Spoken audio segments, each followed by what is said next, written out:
阿弥陀佛，女菩萨，你可知这红尘劫一旦沾染，便再难脱身。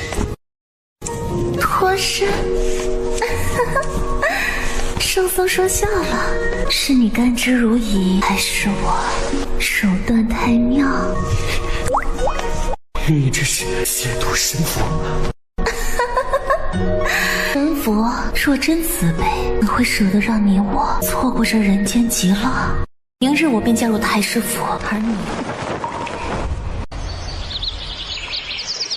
张开腿，小姐。不着寸缕的美人靠在软榻上，瓷白的肌肤上还烙印着些斑驳红痕。丫鬟蹲在她跟前，替她涂抹药膏。好了。陆莹忍不住咽了咽口水，视线艰难地从眼前婀娜曼妙的胴体上挪开，皎如月光的肌肤细腻娇弱到稍微用点力便能留下指印。明天就是她出嫁的日子，在她身上留下痕迹的却不是她未来的丈夫，而是出云寺那位出淤泥不染的佛子。她下的药，霸王硬上弓，就在3天前，佛珠冰冷，石骨纠缠，正回味着将高岭之花拉下神坛的画面。王嬷嬷端着数百个绣娘赶工出来的嫁衣进来。王嬷嬷是侯府老太君替她寻来的教养嬷嬷，从她自愿随老太君进山入寺修行的第一天就跟着，满打满算两人相处已经10年，私下亲如母女。苏婉之本是侯府老太君为独孙挑选的冲喜童养媳，游方道士说她得带发修行10年，方能为侯府带来更大福气。老太君带他上山清修10年，修行结束便回府与世子成亲。上辈子他克己守礼，世子却嫌他木讷死板，反倒跟投奔侯府的表小姐打得热火朝天，后遭长辈棒打鸳鸯，还将表小姐的横死怪罪到他头上。念及老太君教养恩情，恪守本分，人主母后更是将侯府打理得井井有条，却在积劳成疾后，丈夫和一双儿女指责为嫉妒成性，拆散有情人的恶女毒妇。年不过4旬，被3个白眼狼气死在病床前。重生到随老太君上山入寺当天，至今已有10个春秋。山上这10年，老太君每年都会给予他3个月回岭南的探亲假。借由这个时间，他在王嬷嬷的帮护遮掩下，利用上辈子的先知，为自己谋求了一些便利。譬如拜了号称天下第1楼的婉玉阁背后主人为师，修习了一身媚术和毒术。出云寺佛子明玉便是他第一次练手的磨刀石，效果还不错。来受万众敬仰的国师圣佛疯狂陷入他以身体勾织的陷阱之时，确实回味起那日滋味。苏婉之水眸间几点媚色盈盈生辉，伺候他穿衣的弄影，忍不住耸了耸鼻子。小姐好香啊！苏婉之面染胭脂，这副经过调养改造的身子已成就无双媚体，稍微动情便玉体生香。王嬷嬷见弄影衣带都记错，将她一屁股撞开。哎呦，毛手毛脚的，这点小事都干不好。哎呦，小姐若是到花园里走一遭，夫人那些名贵珍颜怕是都要羞愧低头。再好看的花也没我家小姐香。哪有你们说的这般夸张？传闻那太师府嫡长子阴质可怕，是京中有名的恶霸，小姐缘何要趟这趟浑水？小姐还是逃走吧，咱不嫁了行不行？傻丫头，哪有你想的那般容易？苏婉之正要劝2人传闻当不得真，忽闻身后传来轻前脚步声，她立马换了副黯然神色。只要清源阁无憾，我此生便也足矣。是此。大哥。李清源望着他嫁衣如火的模样，眼中惊艳难以掩藏。他面色微变，出声叫其他人退下。侯府基因不差，笑似侯爷的他也生了副俊俏模样，文质彬彬中透着股富家惯养的贵气。你以前从不这般唤我。今时不同往日，你我身份有别作息。从前她是他婚约早定的未婚妻，而现在她是记在侯夫人名下的女儿，也是她的妹妹。婉婉，明日妹妹便要出嫁，还请大哥回避，莫要叫云姐姐误会了去。清源哥都说太师家的大公子生性暴虐，我好害怕。对不起，婉婉，是我有负于你。男人见他这般模样，心下越是愧疚，招惹那纨绔的飞塔，却要他牺牲自己替嫁。婉婉，我带你离开。苏婉之心中冷笑，男人兴头上的承诺最是不值一提。我们不可以那么自私。清源哥，你只要答应我一件事就好。你说，你亲亲我好吗？就让我假装今日嫁给了最爱的人。男人恰好穿了身红袍，与他身上的嫁衣甚是般配。李清源身躯僵了僵，目光落在他脸上，眼前少女牡丹画面，梨花成叶，美艳不可方物。这样的她本该是他的妻，明日却要嫁作他人妇。或许是心头的愧疚和不甘，让他不忍说出拒绝的话；又或许是近在咫尺的红唇过分诱惑，引得他慢慢低下头，炽热的吻缠绕彼此的呼吸。李清源感觉自己仿佛即将被大火吞噬，而怀中被他紧紧搂住的小姑娘是唯一能救命的甘霖。一个离别吻叫他差点失了控。娇艳欲滴的少女折腰躺在梳妆台上，伏在颈侧的男人吻得她媚眼如丝，欲望催生的情香几乎要瓦解李清源的理智，却是他一个人的沉沦。苏婉之仰着头，水色弥漫的杏眼看向窗外震惊无嘴、泪眼朦胧的女子，唇畔生出的笑意带着股清潮。什么山盟海誓，情比金坚，似乎也没有想象中那般牢不可破。瞧，这个赌约我已经赢了。见窗外的人已经跑走，苏婉之用了巧劲，将想要解自己腰带的男人推开。清源哥，你没事吧？他扑过去的时候，好巧不巧，膝盖正中意志昂扬的靶心。李清源闷哼出声，见他担心的双眼含泪，生生忍住剧痛，反过来安慰他：我没事儿，婉婉，你先起来。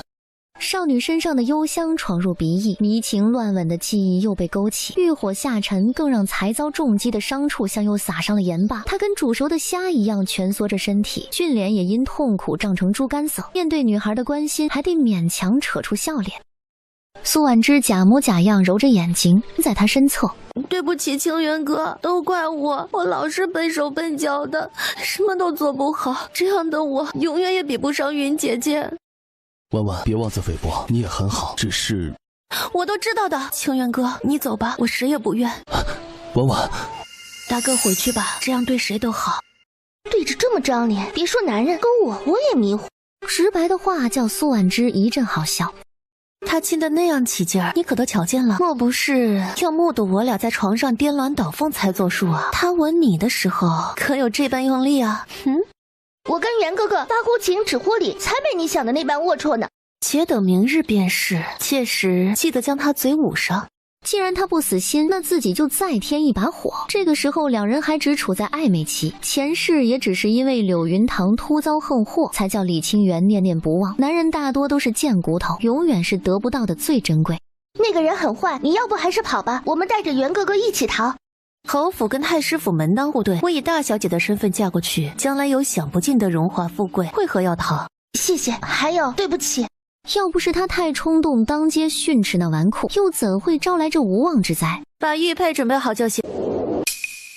上一世李清源调查柳云堂死因，牵连出一桩密信，跟柳云堂的身世有关。自己要的那枚玉佩便是重要信物，前世造成柳云堂横死的罪魁祸首落到他手里，若利用得当，却可成为一场惊天机遇。给两人提供假怀孕的法子，暗示老太君他们已珠胎暗结，主动揽下替嫁的差事，自然不是为了成全二人的海誓山盟，不过是因为太师府有他所需之物，他无论如何都得走上一遭。重活一世，他可没空囿于情爱，他要踏着能利用的一切，去往更高更远的地方。夜里，他吩咐弄影去办了件事，便安心待淮阳侯3代单传，以为柳云堂有孕，哪敢再棒打鸳鸯。要是他这样嫁过去，更会叫太师与侯府交恶。苏婉之钻了陆引章求娶侯府小姐的空子，这时候站出来自愿替嫁，便是整个侯府的大恩人。淮阳侯自然不会亏待他，因而对他有愧的老太君给他准备了不少嫁妆。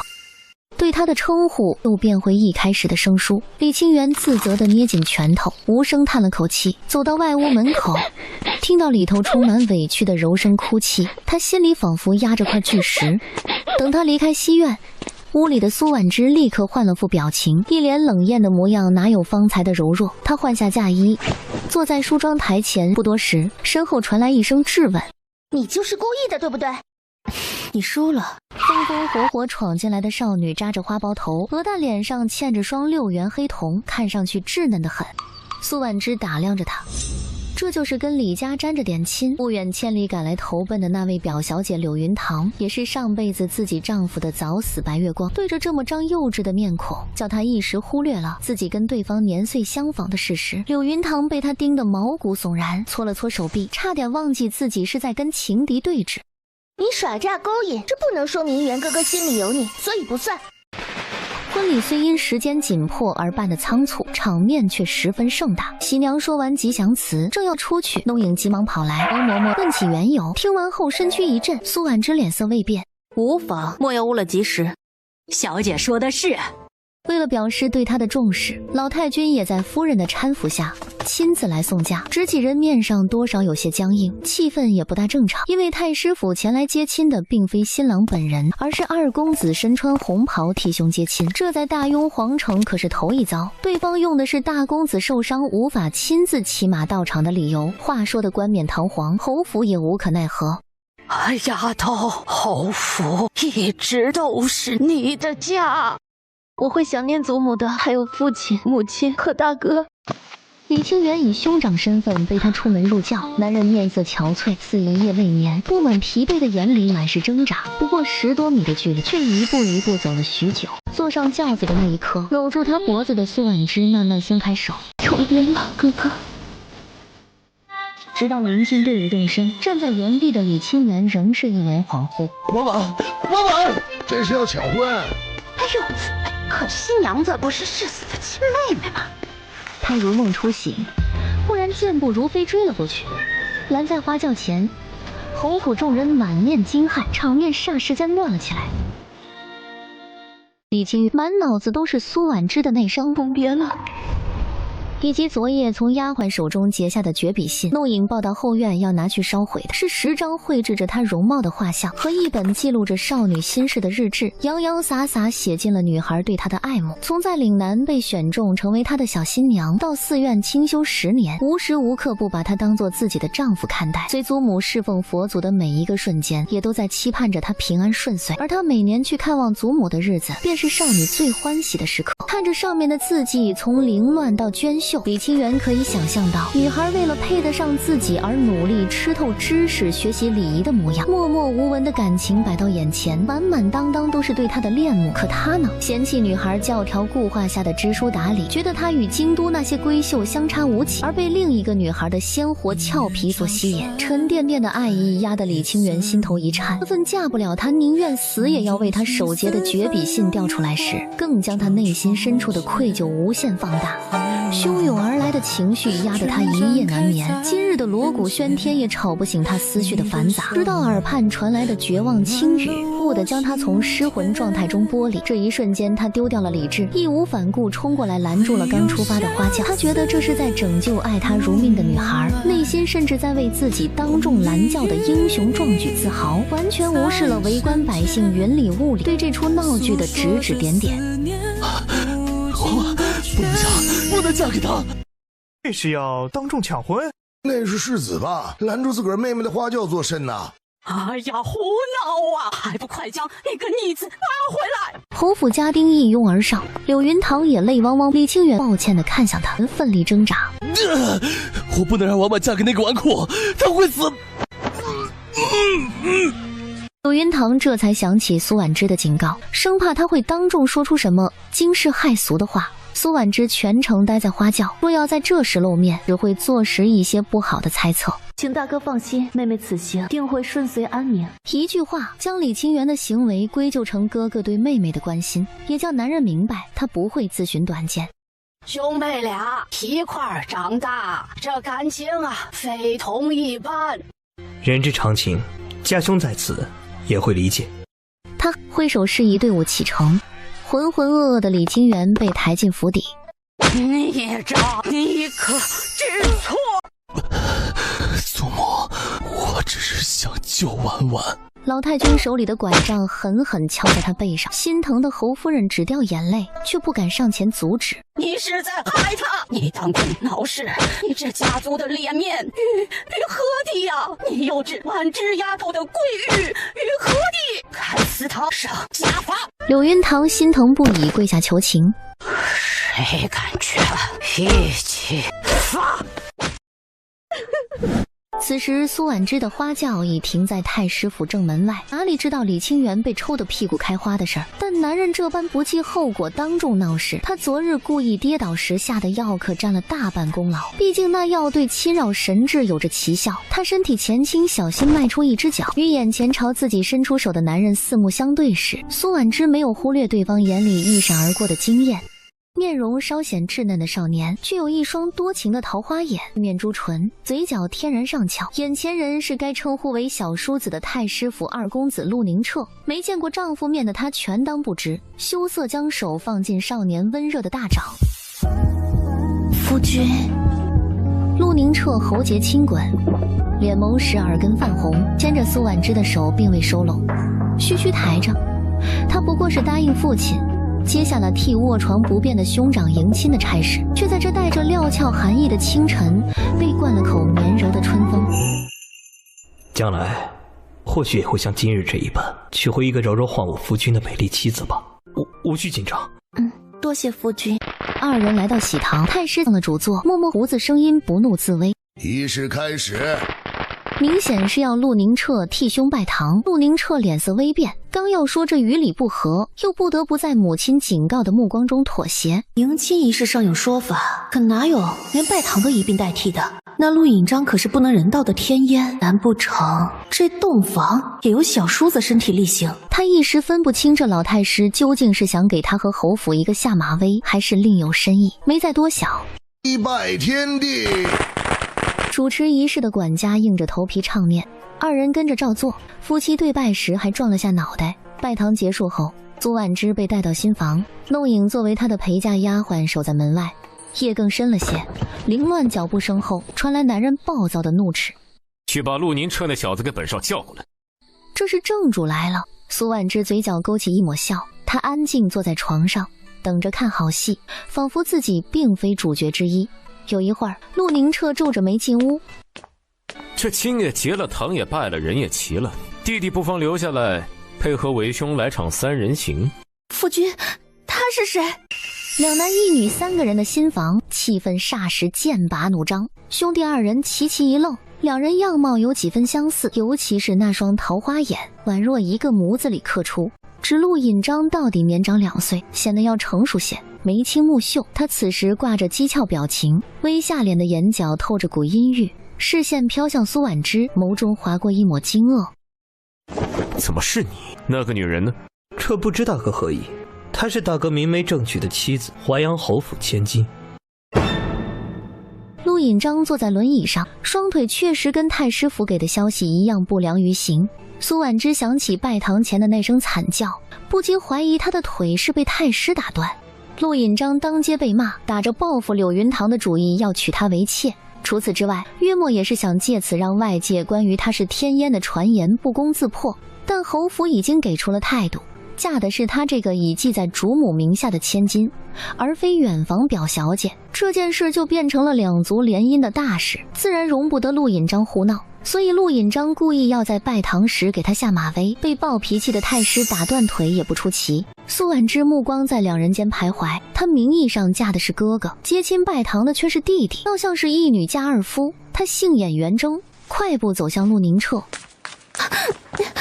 夫君，这是怎么回事？陆宁澈见他满脸柔弱，眼里划过一丝不忍，刚想解释，陆引章却在这时驱动轮椅到婉之身侧。爷才是你的正牌夫君，是不是很失望？盯着眼前面露金黄的女人，无端生出将她狠狠欺负的欲望。他叫陆宁澈来的本意是想捉弄那个当街骂自己阉狗的女人，好给她点颜色瞧瞧，却没想到侯府嫁过来的另有其人。苏婉之柔柔看向陆宁澈，用眼神向他求救，这般模样更叫陆引章心中生了股无名火。注意到陆宁澈眼里的动容，他脸上讥讽的笑扩大。弟弟还不走，是打算在这新婚夜和为兄一起伺候你嫂嫂？他向来厌恶这个表里不一的弟弟，说出的话自然无所顾忌。陆宁澈在苏婉之殷切的目光中低下头。祝大哥嫂嫂琴瑟和鸣，白首偕老。说完便退出门外，在门口站了一会儿，脑海不自主回想起苏婉之水眸含泪的楚楚模样。他薄唇不由抿得更紧，屋内红烛摇晃。在爷跟前还敢想其他野男人？你是华阳侯府的小姐，以前怎的从未听说过？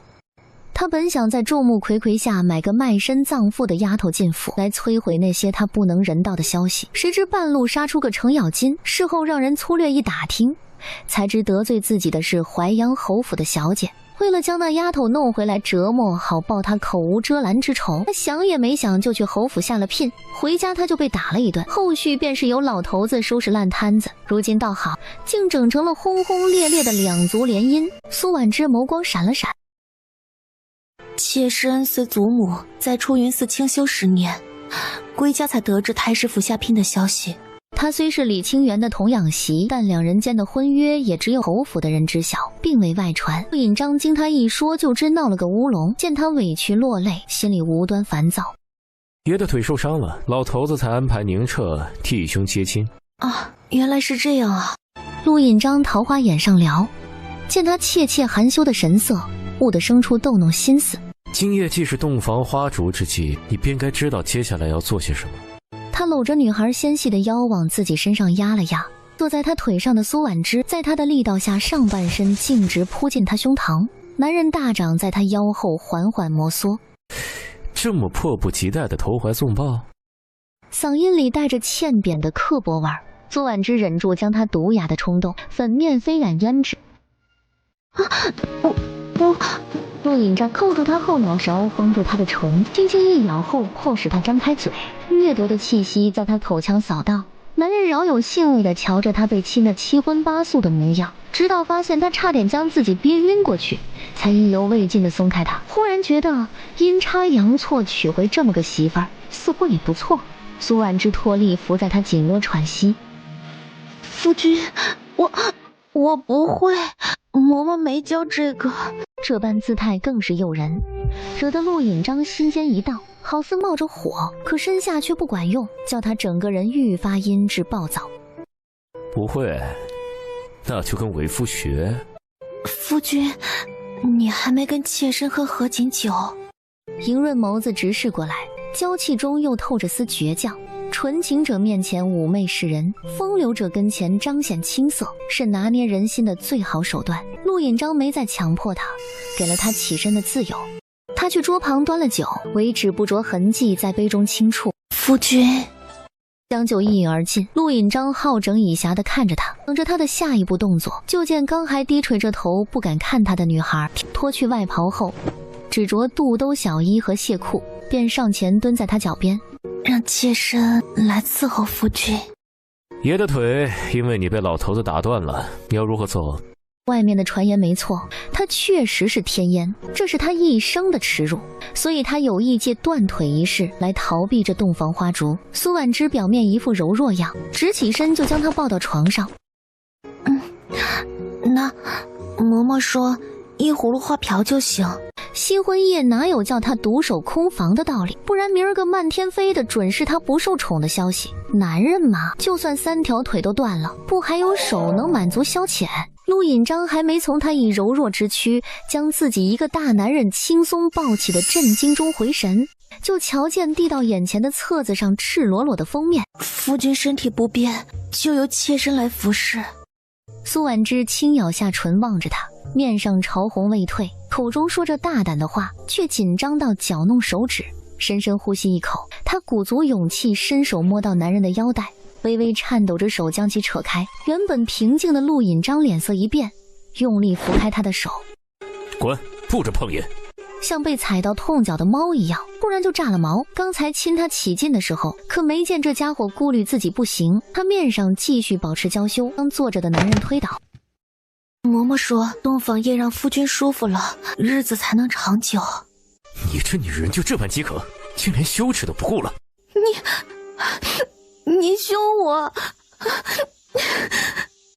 陆引章意识到他娶回来的是一个天生的尤物，他喉结滚动，酥麻的感觉从心脏顺着血液流动，被羽毛撩过的痒感遍布四肢，而最该有感觉的地方却没有丝毫反应。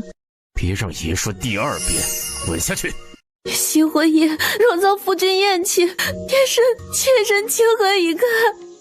他现在3条腿都不管用，在苏婉之眼里俨然就是只会咆哮的待宰羔羊。苏婉之提起一口气，不顾他拒绝，俯身封住他唇舌，阻止他再说出难听的话。身上人一通无章法的乱啃，让陆引章觉得好气又好笑。他蜷缩的五指放开，搁在怀里人腰后，引导着他亲吻。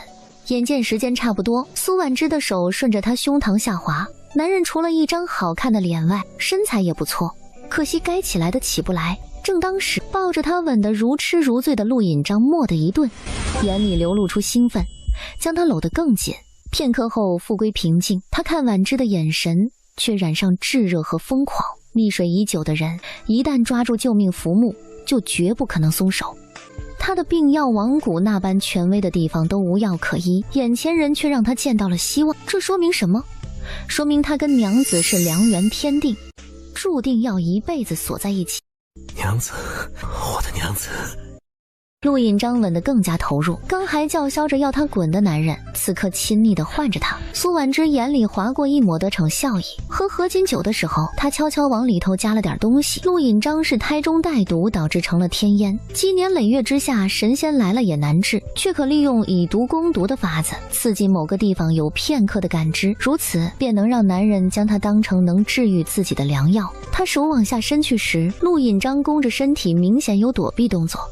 夫君的情况，出嫁前大哥就已经告知于妾身，你我夫妻一体，妾身永远不会嫌弃夫君。表明自己心意的同时，他也不忘偷摸给某人上个眼药。陆引章脸色几经变幻，见他满目坦诚，面上表情逐渐放松。身有隐疾一直是他的逆鳞，装成浪子四处寻花问柳，也是为了掩饰这点。不想被人看不起，前不久自己瞒得好好的消息突然走漏，想也知道是何人作祟，敛下心中戾气。为夫名声不好，娘子为何愿意嫁来？好与不好，无需他人评说，妾身只知妾身驾驭的人是英雄。听多了人叫他废物草包，说他纨绔浪荡，这还是第一次有人称他英雄。娘子想为夫是什么，为夫便是什么。夫君先等等，如理说这样也可以。担任天烟没关系，他另有法子帮自己，可惜最终没用上。陆引章以为自己还有救，坚决不肯执行他的想法，所以费了好一番时间琢磨其他方子。苏婉之觉得挺不错，还故意闹出些动静，知道他这样做是想为自己证明。陆引章心下越发感动，伺候的也更加卖力。翌日一早，苏婉之捏着针犹犹豫豫往自己指腹戳去。娘子这是在做什么？哼，夫君明知故问。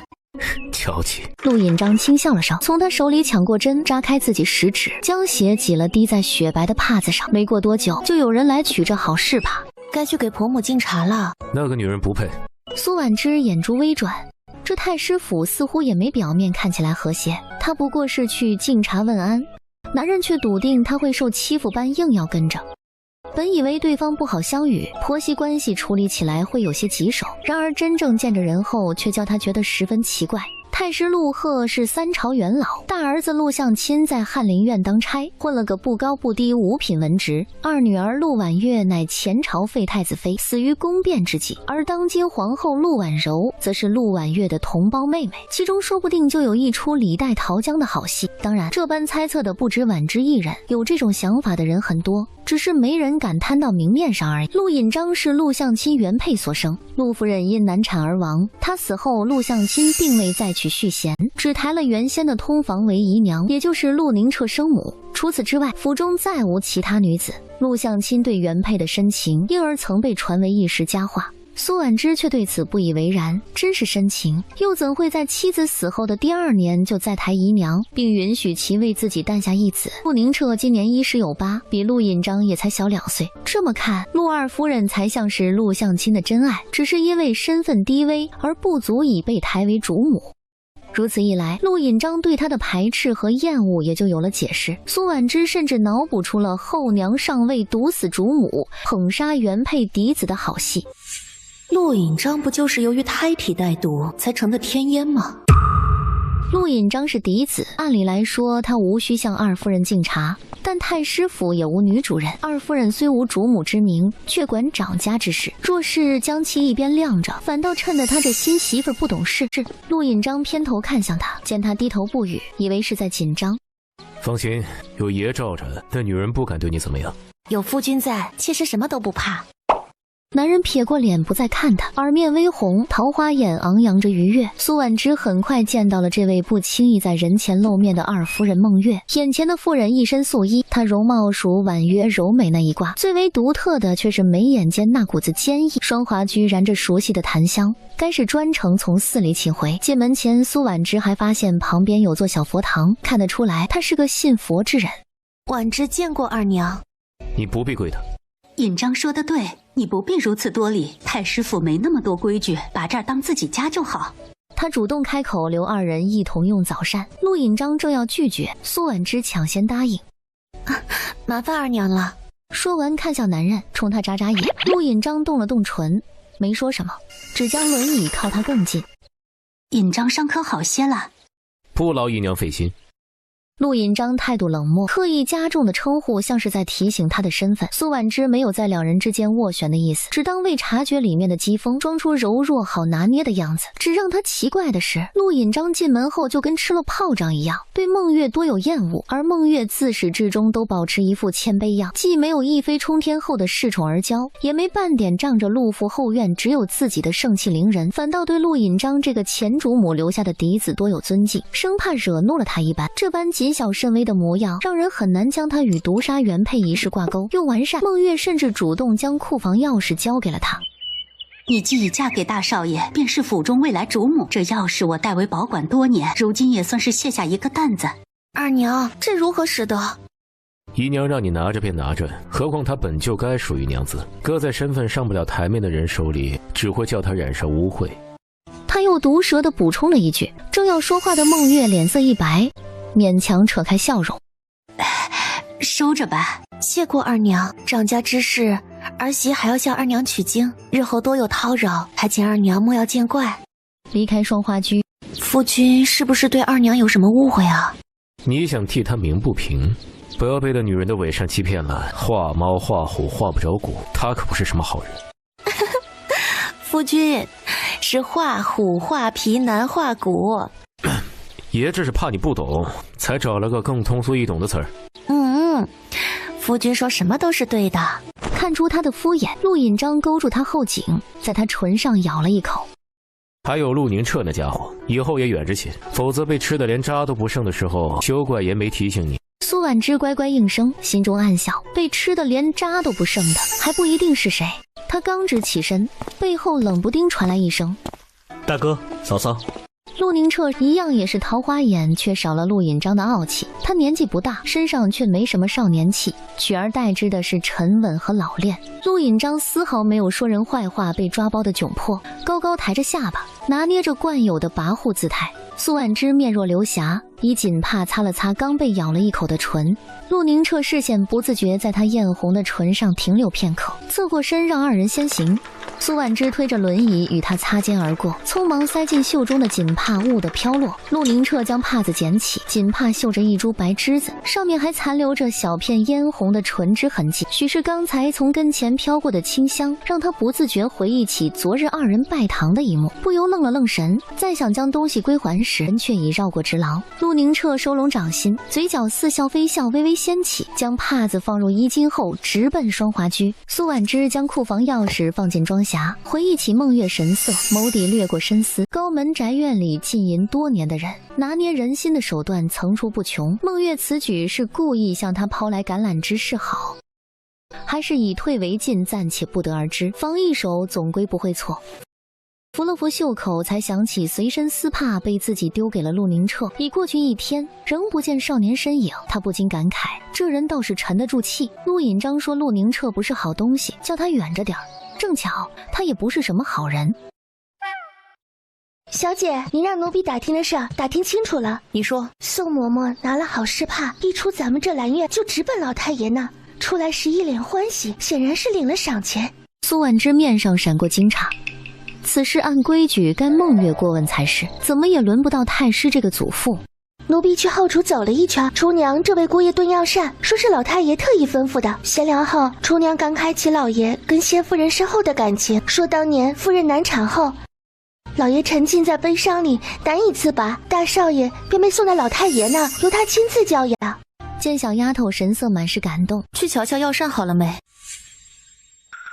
他嘴角勾起嘲讽弧度，真若如传闻那样夫妻伉俪情深，又怎会对爱妻舍去生命留下的孩子不闻不问？或许他那位公公爱的从来不是已经过世的妻子，而是那些虚名罢了。他想让整个太师府为自己所用，还得费些心思了解每个人的弱点。前世李清源继任淮阳侯爵位，他作为侯夫人虽不受宠，地位却未被撼动，因而对朝局之事也有了解。当朝太子三废三立，足以见得夺嫡之战的激烈程度。在此期间，陆家也曾遭过一场大难，举族打入大牢，准备秋后问斩。多亏祖上留下的丹书铁券，才得以保全一家老小。其中究竟发生什么，并未外传。他只知陆引章这个纨绔，后来因立场坚定而居从龙之功，了个不高不低的爵位，使得经历过沉重打击的太师府更上一层楼。娘子在想什么？在想夫君呢。饶是陆引章这种出了名的混不吝，也不禁陷进他眉眼间的娇媚与温柔里。也就在这儿，你无需想，时时看都成。男人挑起眼尾，大掌不规矩地往下探。夫君，直让陆引章心猿意马。自洞房花烛夜发现新娶的娇妻能叫自己仿若死寂之地有片刻反应后，他就跟快要渴死的鱼呼吁甘霖一样，恨不得随时将人揉进自己怀里。娘子，陆引章喉结轻滚，眸底发暗。他握住苏婉之的手，放到唇边摩挲，迫不及待将人扯进怀里，心中暗恨老头子下手太重，不然这会他已经将女孩打包到床上，好一顿缠绵。还有正事呢。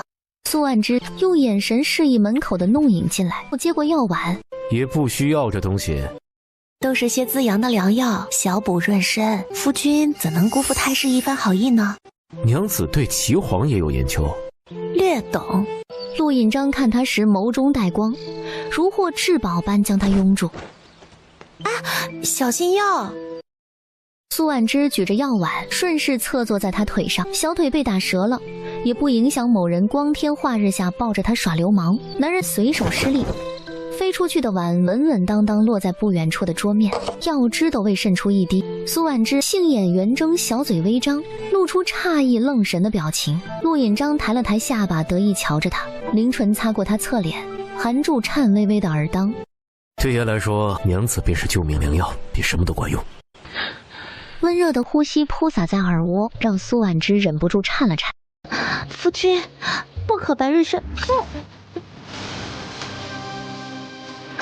最后一个字淹没在男人迅疾的亲吻里，他几乎瘫软在他怀里，双手掐住他的肩膀，手指不觉用力。经过多年药物滋养的身体，稍微一撩拨就容易情动，周身翻涌的香气更是催发着人的情绪。陆引章感受到自己的欲火朝下而去，却又熄灭于一汪死水。他眼里涌现暴躁，扣在怀中人腰后的手不自觉用力，又猛然在一声柔媚的痛呼声中松开。见女孩眼波流转如春盛枝头，他压下心头的无力和烦躁，将人紧紧抱住。苏婉之抱住他，陆引章刚露那一手，说明他武力值不低。或许这个外界传言的混世魔王也并没有那么不堪。也是，陆太师乃当世大儒，桃李遍地，风评极好，甚至教导过帝王，由他亲自带出来的孙子，又怎会是一个彻头彻尾的草包？陆引章整日吊儿郎当，溜鸡斗狗，别有用意也说不定。可能是警惕府中有心人，亦可能是对生父忽略自己的无声反抗。再者，帝王多疑，容不得某一朝臣太过完美，这大概也是太师听之任之的原因。只要陆引章不扯上人命官司，做些有伤大雅的事儿也没什么。一缕风穿堂而来，苏婉之想要扭头看向后方，又被男人扶过脸稳住。他神色微动，背后灼热的视线实在太有存在感，让他忽略都难。夫君，我们去那里。他呼吸略急，修南指了指放着药碗的桌子。为夫怎忍心叫娘子等急？苏婉之仰躺在扫空的桌面，这个位置正好侧对着并未关紧的窗户。身段玲珑的美人，肌肤如雪光洁，千娇百媚，撩人至极，勾的又何止是屋里的人。陆宁澈将手里打算送还的香帕又收回衣襟，理智告诉他非礼勿视，可那旖旎画面却像是复制在了瞳仁里，视线不自主被牵引。香案上的佳肴宛若仙品，只可惜品尝者另有其人。女孩偏过头来时，男人心脏蓦地一紧，却见他杏眼漫着水光，瞳孔涣散，并未聚焦在自己这个方向。陆宁澈那双跟哥哥像一样桃花眼眯着，目光从他身上寸寸划过，落向陆引章时流露出几分嘲讽。人畜无害的脸霎时蒙上了丝阴郁，他无声动了动唇，苏婉之失魂的眸子里燃起一抹光彩。懂得唇语的他辨析出男人说的分明是没用的男人。看来表面对大哥尊敬有加的陆二少，乖巧的皮囊下还藏着另一副不为人知的面孔。娘子满意否？夫君最好了。爷去喊人来伺候娘子。陆宁澈扯开一抹讥诮的笑后转身。梳洗完毕，陆颖替苏婉之换了装束，无需粉黛敷面便已足够惊艳，平添些许温婉和端庄。陆引章为掩人耳目，时常混迹花街柳巷，可以说是阅美无数。只觉从前所见之花，无一朵能与娘子争艳。纵是那被称为天下第一美人的婉玉阁花魁朱燕姑娘，恐怕都不及他家夫人半分。夫君在看什么呢？是妾身脸上长花了吗？为夫似乎瞧见了偷下凡的牡丹仙。夫君怪会开玩笑。非也，实在是娘子美若天仙，迷得为夫心痒难耐。油腔滑调。这家伙在鱼水之欢上如隔靴搔痒，不能叫他彻底满足，情绪价值倒是给得满满当当。时近黄昏，二人赶往前厅参加家宴。陆家成员并不复杂，加上新嫁过来的他也才6人。太师陆鹤与爱人一生一世一双人，曾在京中被传为佳话。陆老夫人病逝后，一人拉扯儿子陆相亲长大，他在外名声极好，可谓洁身自好的典范。陆鹤还是当今国丈，但他为人刚正不阿，最厌恶徇私之举。因而陆相亲虽是太师之子，又是国舅爷，却全靠自己科举入仕。祖父，爹。在场的孟月和陆宁澈被他忽略了个彻底，二人也未在意，似乎习以为常。上桌前，太师和公公陆相亲各自给他拿了一个红封，这是大雍的规矩，里面是银票，表明对新媳妇的接纳和认可。婉之谢过祖父跟爹爹。他虽在山上清修10年，看似与世隔绝，但老太君给他请了女夫子和教习嬷嬷，是故他一举一动都透着贵女风范。太师陆鹤今已近70高龄，他虎目烁烁盯着苏婉之。丫头既然进了我陆家，就是老头子护在羽翼下的人，谁要是敢让他受委屈，就别怪我翻脸无情。视线划过，意有所指的瞪向陆引章。老头，你这是什么意思？爷的媳妇宝贝还来不及呢。没大没小，像什么样子？多跟宁澈学学，免得整日在外丢我陆家的脸面。陆引章横眉冷竖，想要反驳，对上他水波流转的眼，男人怒气被强压了下去。引章是老夫带大，直脾气随我。怎么，你这是在质疑老夫管教不力？儿不敢。吃饭，陆家规矩不多，当是寻常人家就行了。丫头有什么喜欢吃的，只管派人告诉厨房。孙喜晓得。他一直悄悄观察餐桌上众人的反应，陆家显然老爷子才是掌权人。陆父面对他时唯唯诺诺，身上有股子说不出的窝囊劲。孟月全程陪着笑，不敢过多言语，像是在努力降低自己的存在感。宁澈仪态端方，目光偶尔错过一桌子佳肴，悄然瞥向他，借着好奇掩饰，藏住不经意露出的一丝炙热。他佯装没有感知到对方的窥视，抬眸触及男人目光时微微一笑，满是坦然。陆宁澈盯着他油光泛泛的红唇，蓦地想起不久前闯入眼帘的一幕，香唇艳语，雪肤流萤，莲花小衣都罩不住旖旎风情，是圣人书里都写不出的绝世尤物。可惜嫁给了他最无能的兄长。陆宁澈拿起杯子灌了口酒，指腹摩挲着杯沿，野望随着刚下肚的琼浆在身体里发酵，一个处处不如他的废物，却占尽不该拥有的资源。哼，真是讽刺。所以他这位好大哥拥有的一切，他都会用尽手段抢过来，包括他。再有月余就是春闱，因着陛下对皇后的恩宠，陆相亲这个国舅破格获得了主考官资格。而春闱前举办祭礼是大雍的传统，意在为众考子祈福，以表在位者对人才的重视。和春闱时间一致，每3年一次的祭礼都由出云寺负责。今年主持仪式的则是佛子明玉。陆父说佛子重病不振，恐出席不了祭礼。听到熟悉的名字，苏婉之不由愣了下神。丫头认识那明玉和尚？面对聚焦在自己身上的目光，苏婉之显得很是坦荡。我随祖母寺中修行10年，与佛子大人有过数面之缘。浑然忘记自己才是那个叫明玉害病的罪魁祸首。提及他公开讲经能引受类旁听时，脸上适当流露一丝崇拜。陆引章嗤笑：一个秃驴而已，也就是些蠢材乐意将他捧成神明。他有些不大高兴。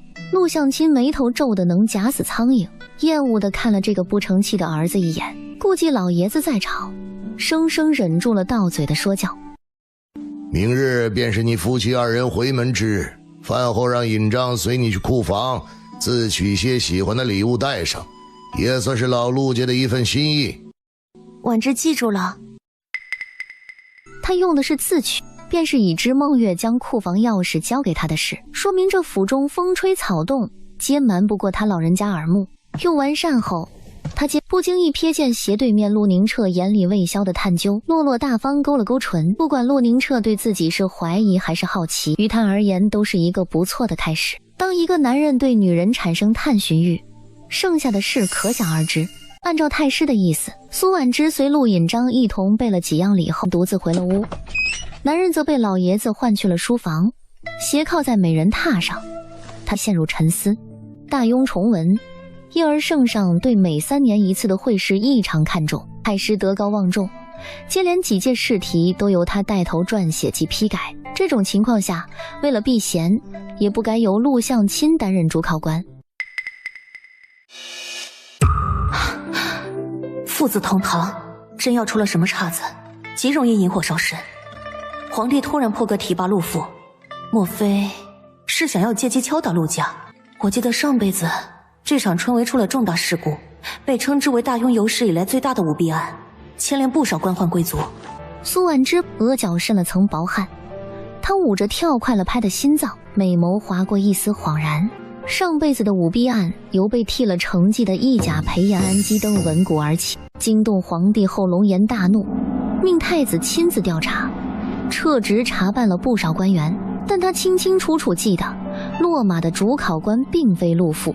如果事情偏离了前世的轨迹，那他所知道的未来还是未来吗？不管走向如何变化，他只知道自己必须把那个男人攥在手里，那就是只用了几年时间就官至一品首辅的裴彦安。娘子怎的一身冷汗？可是感染风寒了？妾身没有大碍，只是方才小憩做了个噩梦，受了点惊吓。夫君，你的腿……小老头不知从哪求来一贴神药，叫什么黑玉断续膏，以内力服用，生果有奇效。他本就是习武之人，恢复能力不同一般。老爷子下手看着狠，也只是伤了他皮骨，这点小伤对皮糙肉厚的他来说不算什么，用不了1个月就能好全。但老爷子生怕他耽误下个月的会试，更是想方设法找来了续骨奇药，就他那一壶不满半壶晃荡的水平，去了也是陪跑，这不是平白浪费圣上给3品以上大臣后代的直升考试名额吗？夫君能早早痊愈，妾身自是万般喜欢。苏婉之攀着他的肩，杏眼脉脉含情，他心里却不平静。黑玉断续膏乃药王谷秘药，千金难得一副，上辈子可从未听过太师府跟药王谷有所牵扯。欢喜爷总算不是个残废。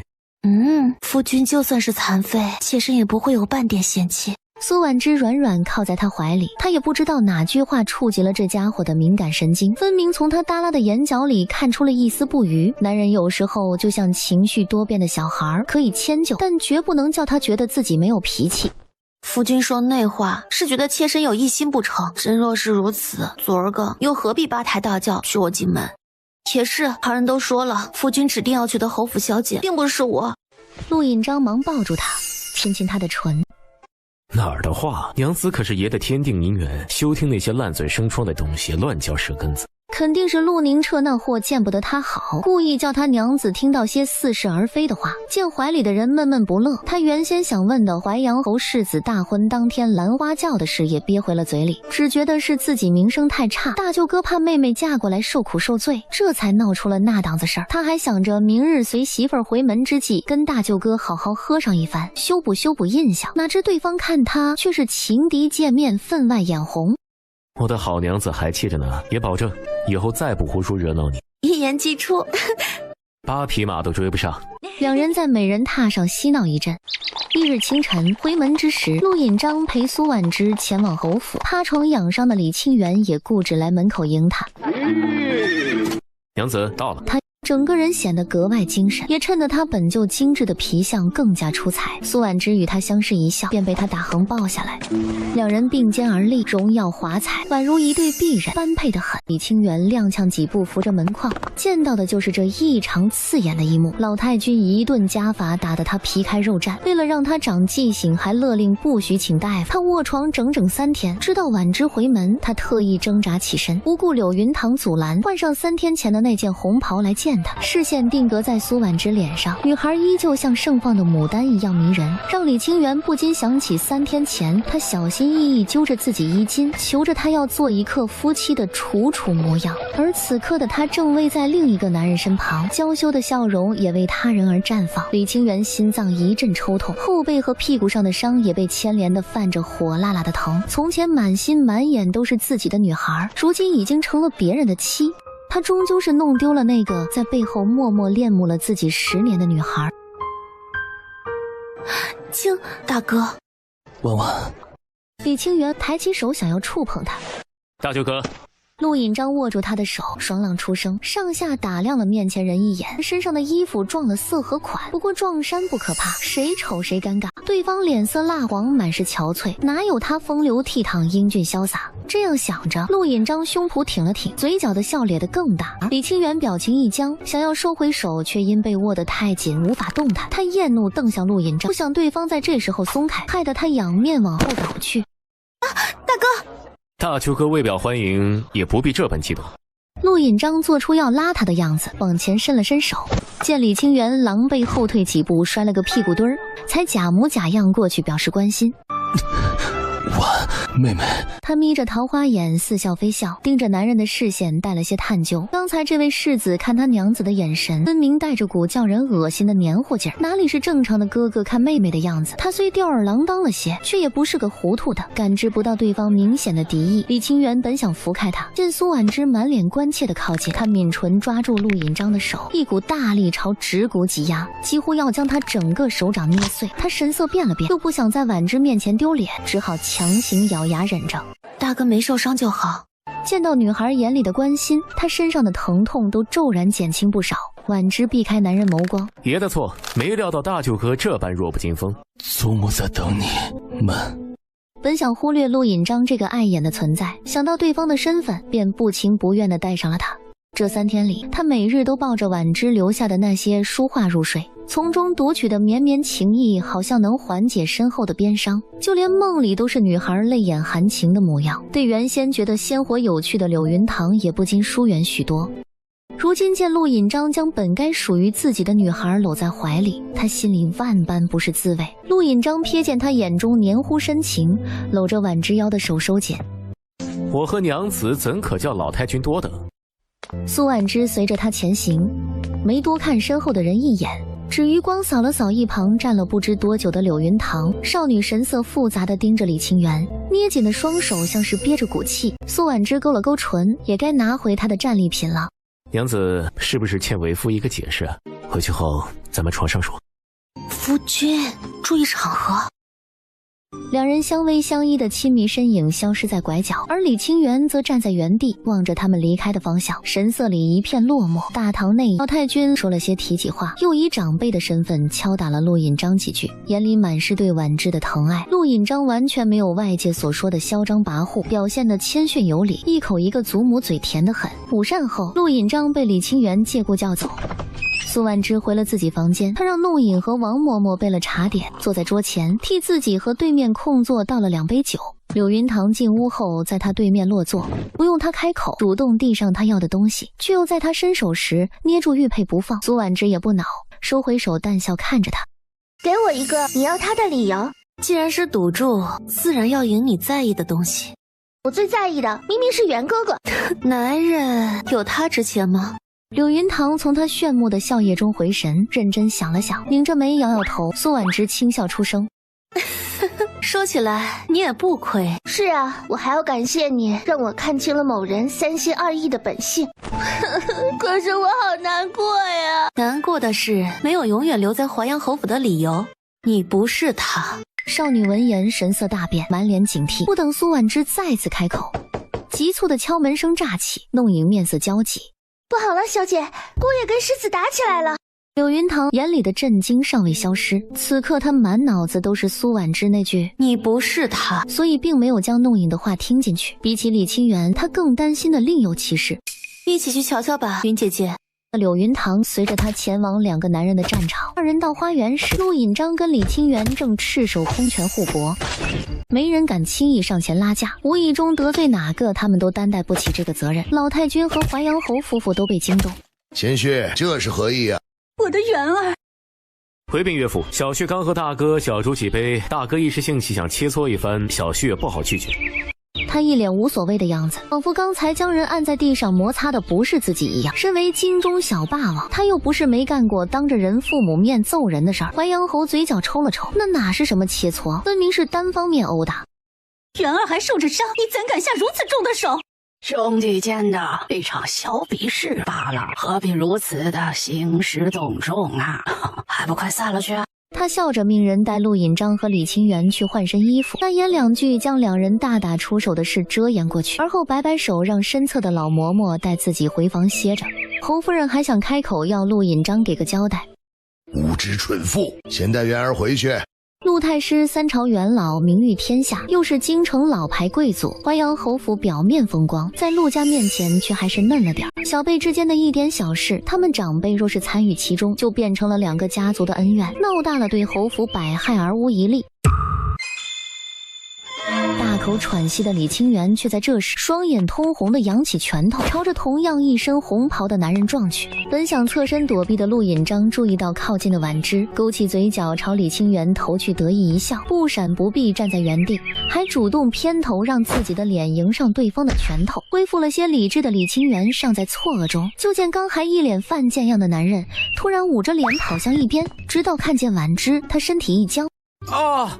陆引章投怀送抱，高大的身体将苏婉之圈进怀里，遮得严严实实，一脸孩子气地埋在他颈窝。娘子，大舅哥打得人家好痛啊！看得还没离场的淮阳侯夫妇一阵无语，大庭广众之下被他拥在怀里的苏婉之红着脸推了推他。哎呀，有人在呢！爷抱自己的娘子，旁人只有嫉妒的份儿。父亲、母亲，女儿先带夫君回房上药了。全程没多给李清源一个眼神，陆引章看向神色黯然的男人，摸着自己青了一块的脸。大舅哥身手不错，若有机会，我们下次再较量。语气里不乏挑衅。李清源剧烈咳嗽几声，也没赢得婉之的回眸，倒是侯夫人紧张的快要哭出来，生怕自己的宝贝疙瘩出什么差池。看时机差不多了，站了有一会儿的柳云堂疾步上前：袁哥哥，你没事吧？没什么大碍。愣在这里做什么？还不去请郎中来？姑妈，我这就去。柳云堂他哪看不出妇人这是将他当丫鬟使唤。回屋后，李清源还是一副魂不守舍的样子。侯夫人恨铁不成钢。哎呀，早知今日何必当初？从前我虽不赞成母亲要你娶一个无权无势的野丫头做正妻，但也不敢驳了她的面子。如今她以侯府小姐的身份嫁了出去，你倒好，反做出这副痴情的样子给谁看？我看呀，老太君那顿家法请得对，你这不知好歹的臭小子就是该打。母亲，孩儿也不知为何会这样，我就是觉得心里空落落的。他捂着胸口，那种感觉就像是自己最重要的东西被人生生抢了去。你只是不甘心而已。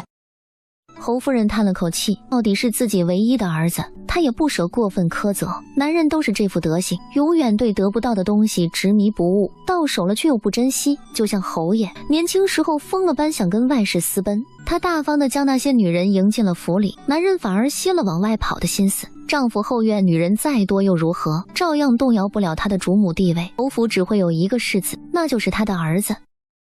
元儿，你听母亲一劝，往后继承侯府，你要什么样的女人都有。等春闱过去，娘就为你物色一个家世相当的贤淑正妻。至于柳云堂，待她诞下灵儿，打发个贵妾身份便是。屋外准备敲门的柳云堂收回手，脸色兀地变得凝重。他虽是以侯夫人娘家亲戚的身份住进来，但一表3000里，两人也没见得多亲。侯夫人娘家往日也是贵族，而今门头落败，对这点一清二楚的他，自是更瞧不起自己的身份。看来他想要留在京城，还得想别的法子。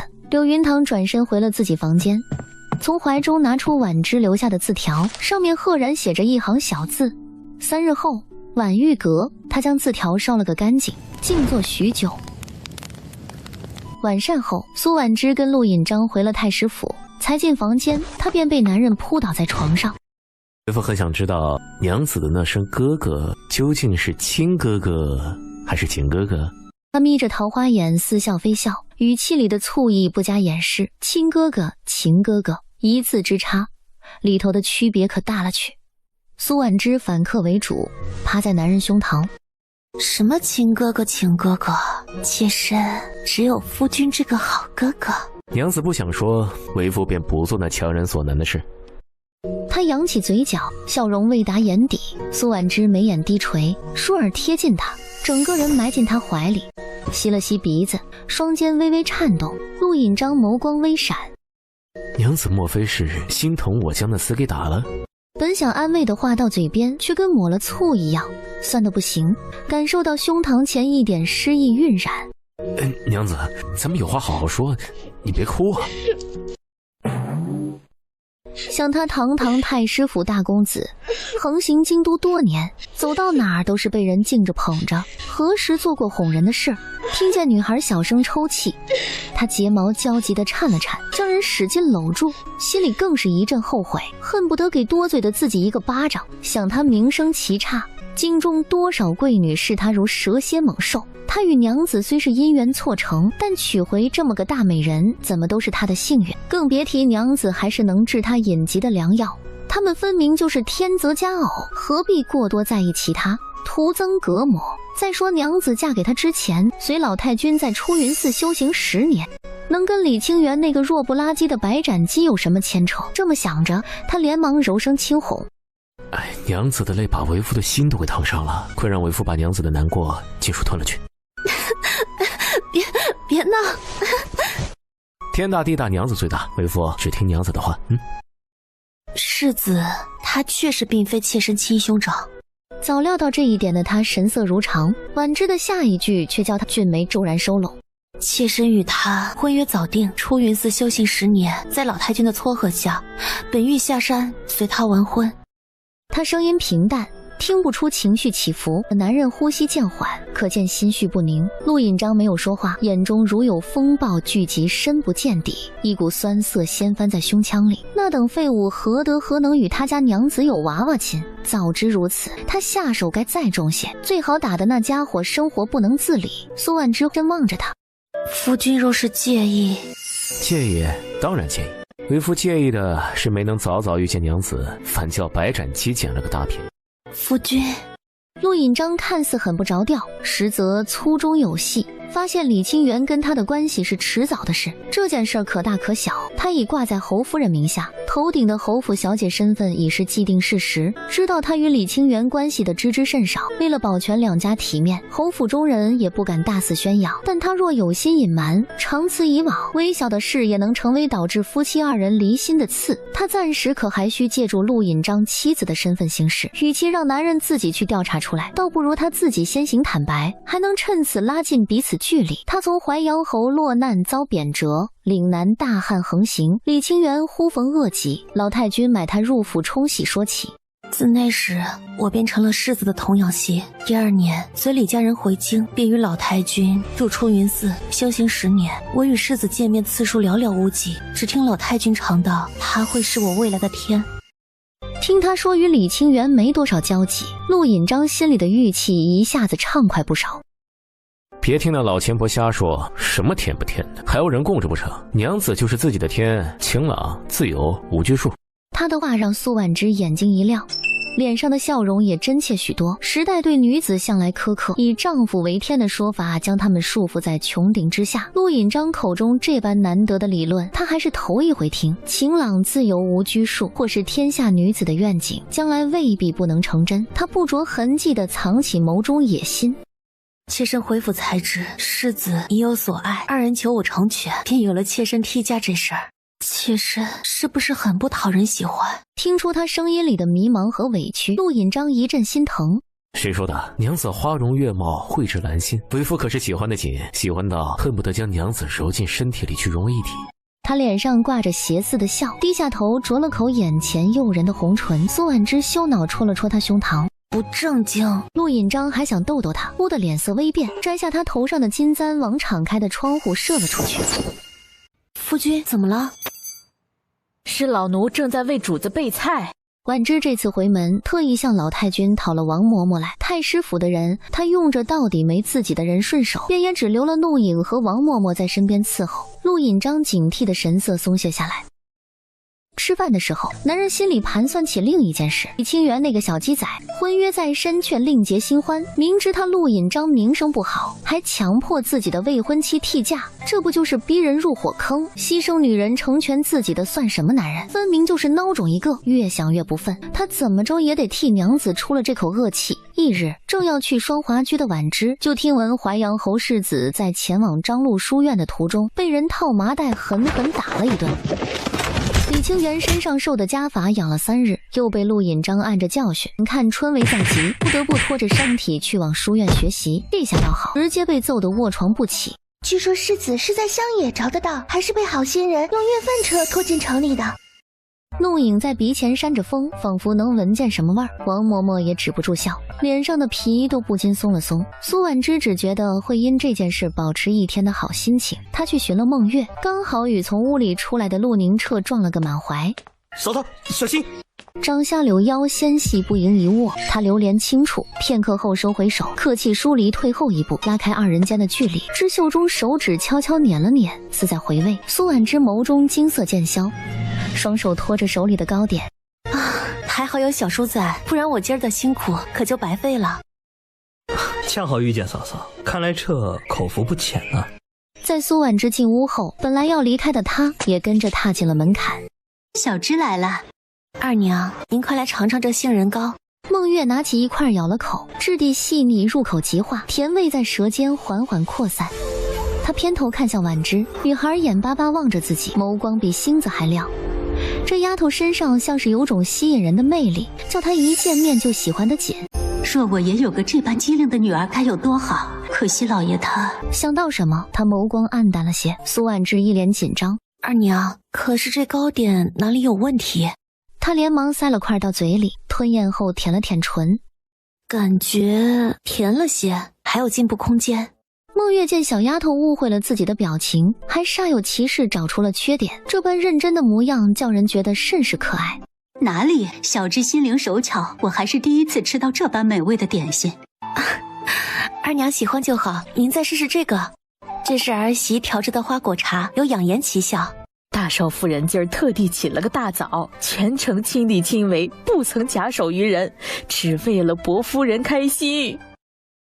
孟月面相和蔼好说话，对小姐的喜爱溢于言表。她这时开口便有锦上添花之效。她原先是宫里的嬷嬷，为人处事这方面精得很，侯府花了大价钱才请动她出山，受她教养礼仪。婉之敬她如长辈，对她多有关心，这才拉拢得王嬷嬷视自己为亲女儿，处处替她操心。孟月果然更加高兴，好一顿夸赞。自进门后，陆宁澈视线在自己母亲和苏婉之脸上来回流转，又看了看桌上的果茶和糕点，他扯了扯嘴角，轻咳一声以彰示存在感。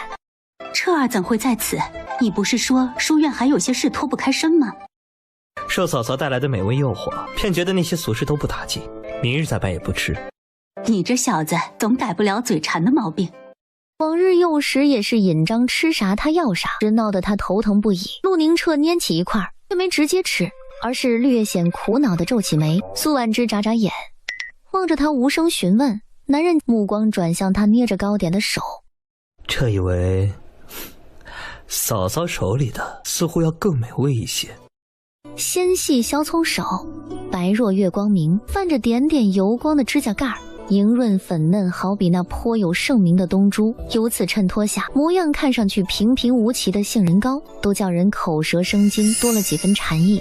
分明是带着丝调戏的话，在他脸上公然无害的笑容加持下，显出小孩般的幼稚和俏皮。孟月差点打翻手里的果茶，第一次见到儿子这般轻浮一面的他，板正了脸。彻儿，休得无礼。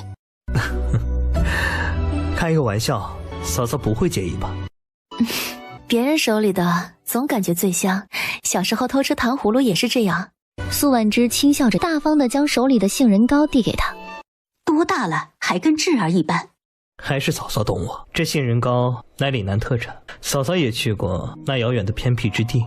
他一双桃花眼与婉之对视，清冽的眸子宛如石潭无波，能轻易将人照透。苏婉之眼神没有任何闪躲。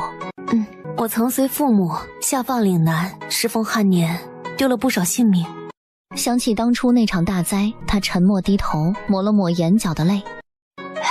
老将军当初遭奸人所害，累及家人流放岭南，数年才得以昭雪。那等荒凉之地，实在是苦了你们了。真正苦的是那些死无避世之所的百姓。你这孩子呀，委实心善。这有罪，那我不开提脑，叫嫂嫂想起了伤心之事。有罪就该罚，就罚你今日陪同丫头去视察城中几个铺子。孩儿都听娘的。你既接管库房钥匙，日后便要学着管家，有什么不懂的，只管来问我。陆家在京中的铺子，彻儿都一清二楚，由他担任向导，再好不过了。二娘的话，儿媳谨记在心。我先回去换身衣裳，劳烦小叔稍等片刻。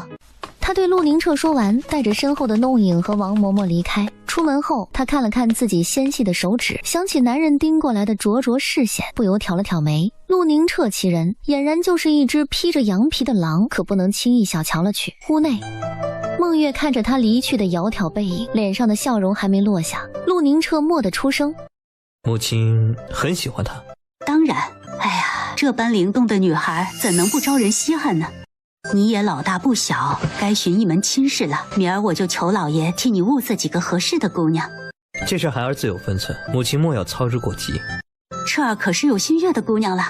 哼，该是我的，总也跑不掉。看着他眼里暗沉的幽光，孟月心脏一紧，只觉得自己好像从没真正了解过这个儿子。大庸对文人雅士异常推崇，将万般皆下品，唯有读书高奉为圭臬。而培养一个考子花费甚多，并非寻常家庭所能承受。是故自太祖时期，各地便有明文规定，不再限制女子经商养活家里，看似给女子施舍了几分自由，实则仍不过是为男子服务。士农工商，商女被丢在最末层，他们替补了一些苦力岗位，鲜少见的其中有人担任掌柜。宁安街乃京中最繁华地段，茶楼酒肆等诸多铺面皆掌握在贵族手里。陆宁澈，他身高腿长，眉卷目秀，一双桃花眼少了兄长的那份傲慢，从而显得温顺无害。苏婉之见他靠得太近，故意落后半步。陆家铺子主因何物？孟月让陆宁澈带他巡查铺面，也是想让他对家业有初步了解，免得他过手时一头雾水。他今日轻纱覆面，也难掩周身出尘仙气。王嬷嬷留在府中，弄影随侍他身后。说话间，他多打量了男人一眼。和丈夫一样，小叔子陆宁澈也喜穿红袍，只颜色瞧着要浅淡些，没陆引章那般张扬。陆宁澈知他有意拉开距离，没再试探着越界，将他带到不远处的胭脂铺。陆家在宁安街只几个并不抢眼的水粉和首饰铺，旁的地段另有些米粮店。怡红、暖香两家青楼隶属于盛阳高家，婉玉阁幕后之人倒是从未现身。嫂嫂怕是不知，大哥是这几个地方的常客。打着好心介绍的幌子，干的却是挑拨离间的勾当。苏婉之对他的话充耳不闻，偌大铺面在男人嘴里倒成了不抢眼的，更别提另外的米粮铺子。民以食为天，那可是百姓生存不可或缺之物。陆家财力可见一斑。他沉吟思索，一时忽略了身边人的存在。陆宁澈嘴角僵了僵，没想到自己竟会被无视的这般彻底，没被搭理。他自取了台阶下。嫂嫂不妨进店一观。我扮作客人进去瞧瞧，小叔前往茶楼歇息片刻，我和弄影随后便到。摸不着他的用意。陆宁澈没有挪动脚步，只疑惑瞧着他。拜托小叔了。他眨眨眼，扯了扯男人的袖子，意识到向小叔撒娇不妥当，松开手后，他嗖的一下红了脸。这只怕嫂嫂到时候别让母亲治我一个办事不力就好。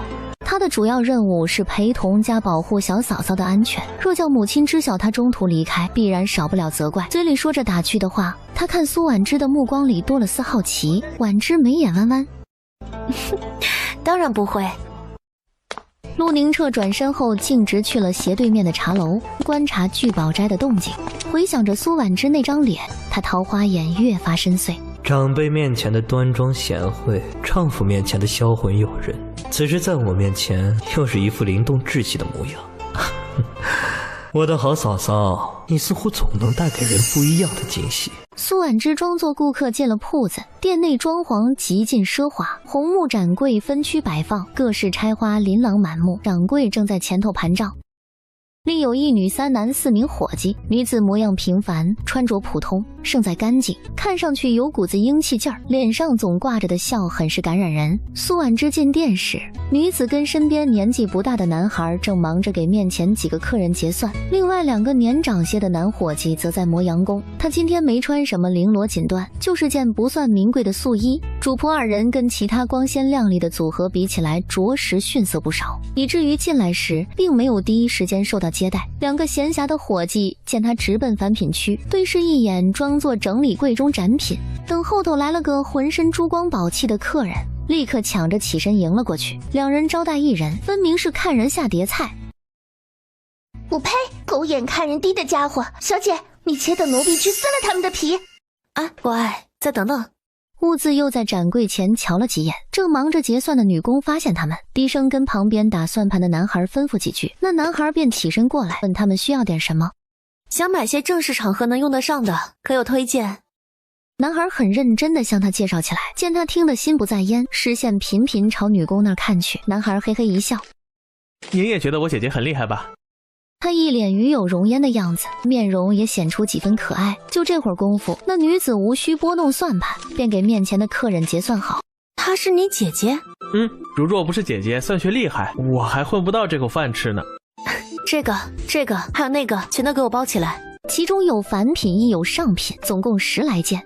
男孩惊讶张大嘴：您确定都要？小姐说了，全都打包。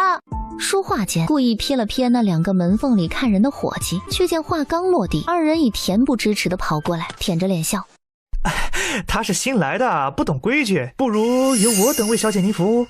像这样的铺子，伙计的薪资与卖品挂钩，由谁结账便算在谁头上。男孩气红了眼，敢怒不敢言。苏婉之没说好与不好，手指在几人身上晃了一圈，故意落在已经为前面客人结算好的女子身上。让她来。2人提起的脸皮霎时耷拉下来，满是嫉妒的狠狠盯了展台里的女子一眼。等女子算完账，还热心给了些优惠。苏婉之却干了件叫人瞠目结舌的事。小姐共挑了2件素银簪，3支点翠珠花，2件黄金臂串，5支金步摇，和1套金镶玉蕾丝烧蓝头面，总共是3263两纹银。女子只将摆在锦盒里的东西清点一番，便很快报出了价钱。其中最贵的便是这套作为本店镇店之宝的头面，说是曾为后宫打造过凤冠的顶级工匠所制，工艺繁杂，用料精细，其报价便是2800两银。是否需要帮您送至府上？鲜少有人会携带大额银票在身上。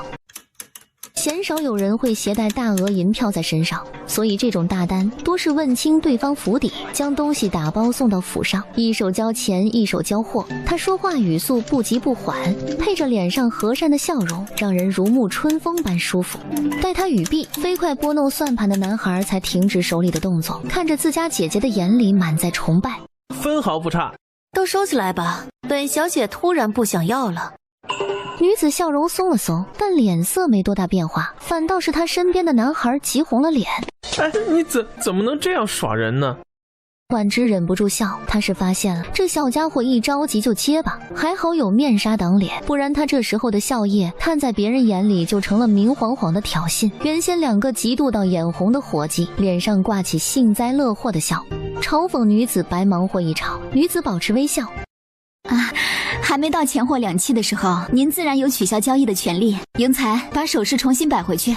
男孩还是觉得委屈，但习惯了听姐姐话的他也没再说什么，埋头收拾东西。您日后若有需要，可随时再来。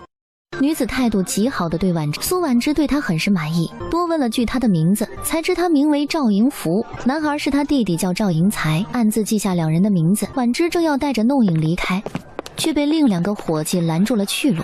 没钱装什么大款？敢来聚宝斋闹事儿，这是茅坑里打灯笼，抽死呢！两人你一言我一语，口口声声说他刚叫人拿出来的事物大多珍贵，过了手就该收些折损费。赵迎福厉声呵斥：“你们这是在坏聚宝斋的名声！”赵迎才赶忙去找掌柜，柜台前却空无一人。弄影挡在苏婉之跟前：“放肆！你们可知我家小姐是谁？竟敢这般无礼！”听他此话，两店员露了些怯，又仔仔细细打量起主仆2人衣着饰物，只觉寻常，跟往来店内的千金贵女大有不同，愈发认为他们是打肿脸充胖子，装腔作势来见世面的。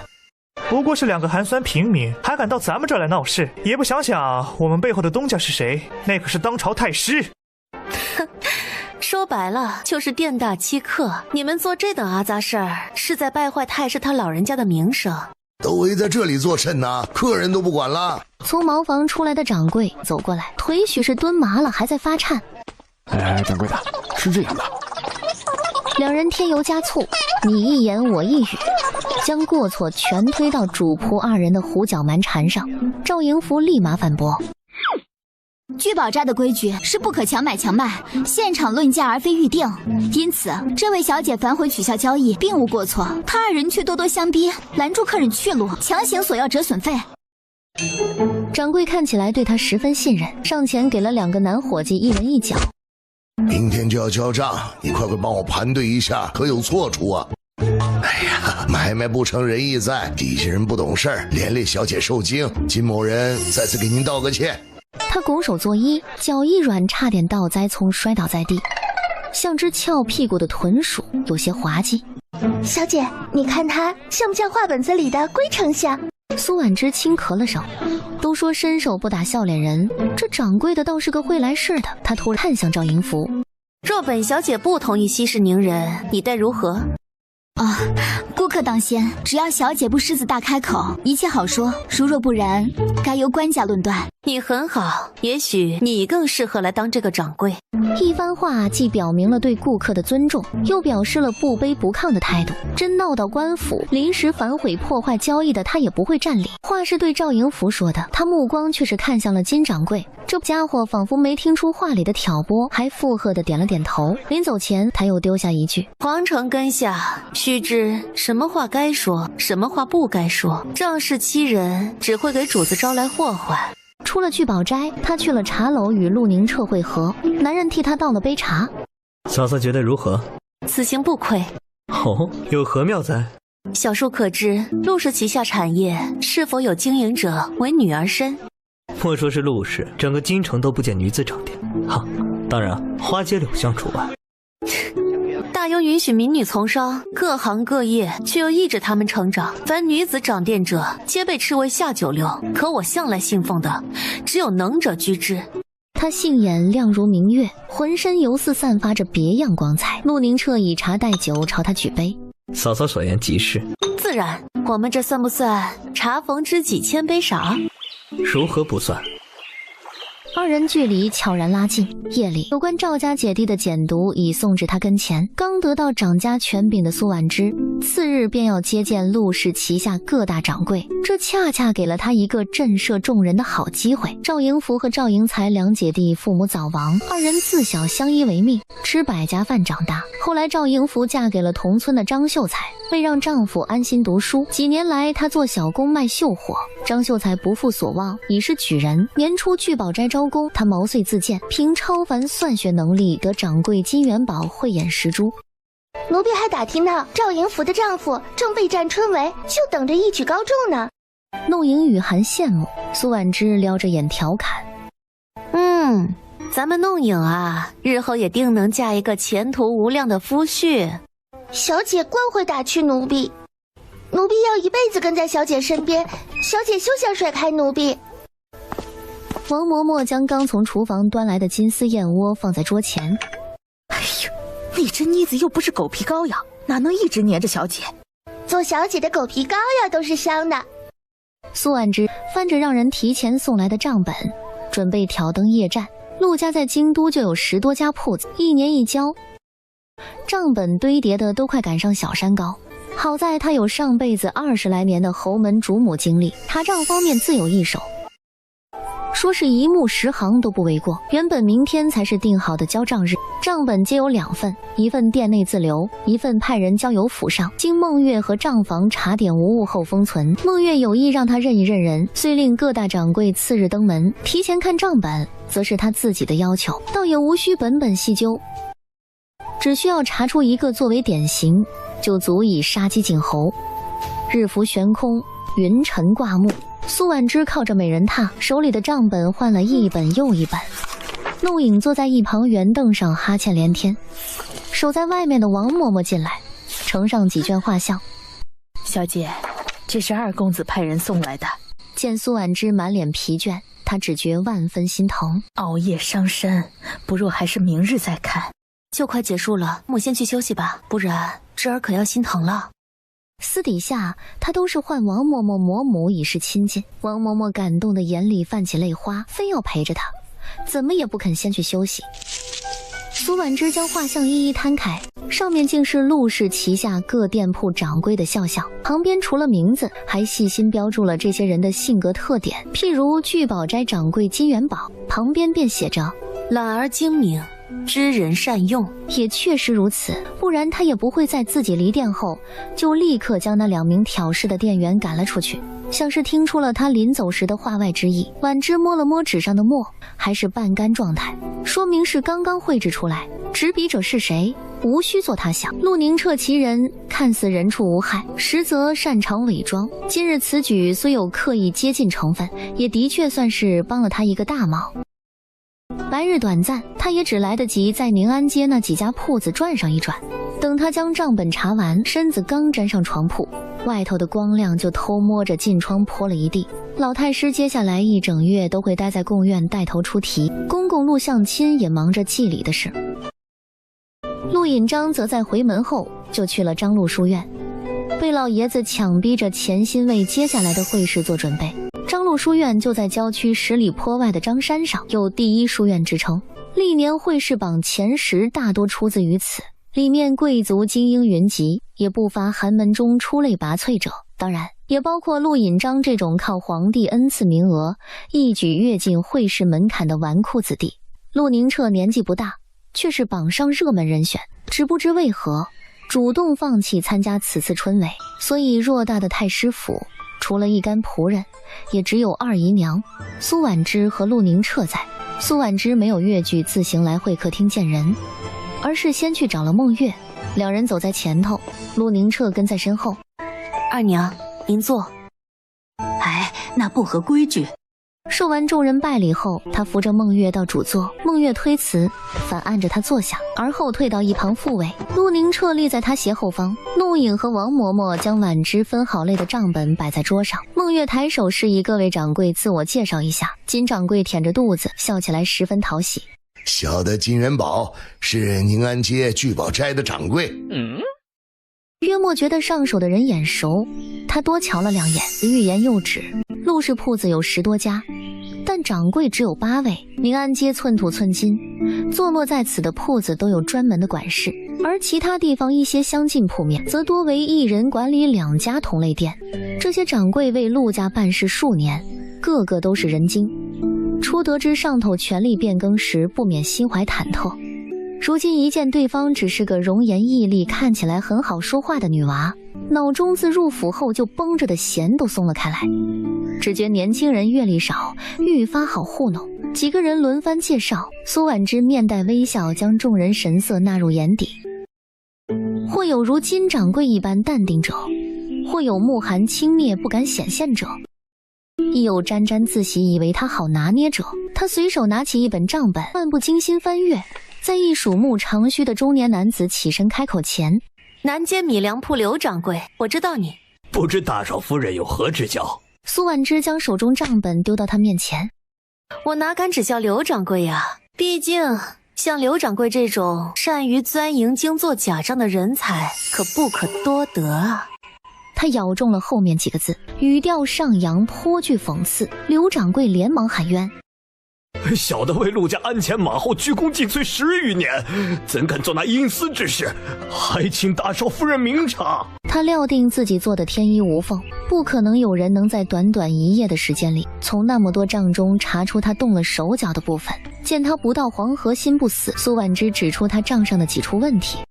哼，你自以为算无遗漏，却不曾想百密一疏。去岁6月，洪州大牢，太师率先响应陛下发起的慈善筹粮行动，清空陆氏各大粮店救灾。你呈上来的账面上却显示福月尚有库余，只是不知是刘掌柜欺上瞒下，中饱私囊呢，还是藐视圣意，抗旨位尊呢？前者尚有回旋余地，后者却是诛九族的大罪。是小的主有蒙心假公济私，小的认罪，小的认罪。求大少夫人看在小的为陆氏尽力多年的份上，网开一面。刘掌柜冷汗侵蚀后背，磕头不止。其他几人也是噤若寒蝉，坐立难安。苏婉之面上冷若冰霜。既然有错，就该受罚。弄影，掌嘴。陆宁澈给他选的2个护院，立刻将刘掌柜架了起来。弄影捏捏手，上去啪啪就甩了2巴掌，响亮的声音听得人脸疼。苏婉之冷冷盯着他：你以权谋私，欺瞒太师，视为不忠；以次充好，糊弄百姓，视为不义。挨这2下，你服是不服？小的心悦诚服。刘掌柜忍着疼痛，以为受了这顿打就能将自己的错接过。苏婉之的下一句话却叫他面如死灰：麻烦小叔带人去往刘掌柜住所，让陆氏的东西物归原主，其余的便交给官府处理。大少夫人饶命！大少夫人饶命啊！没听见大少夫人的话吗？还不快动手！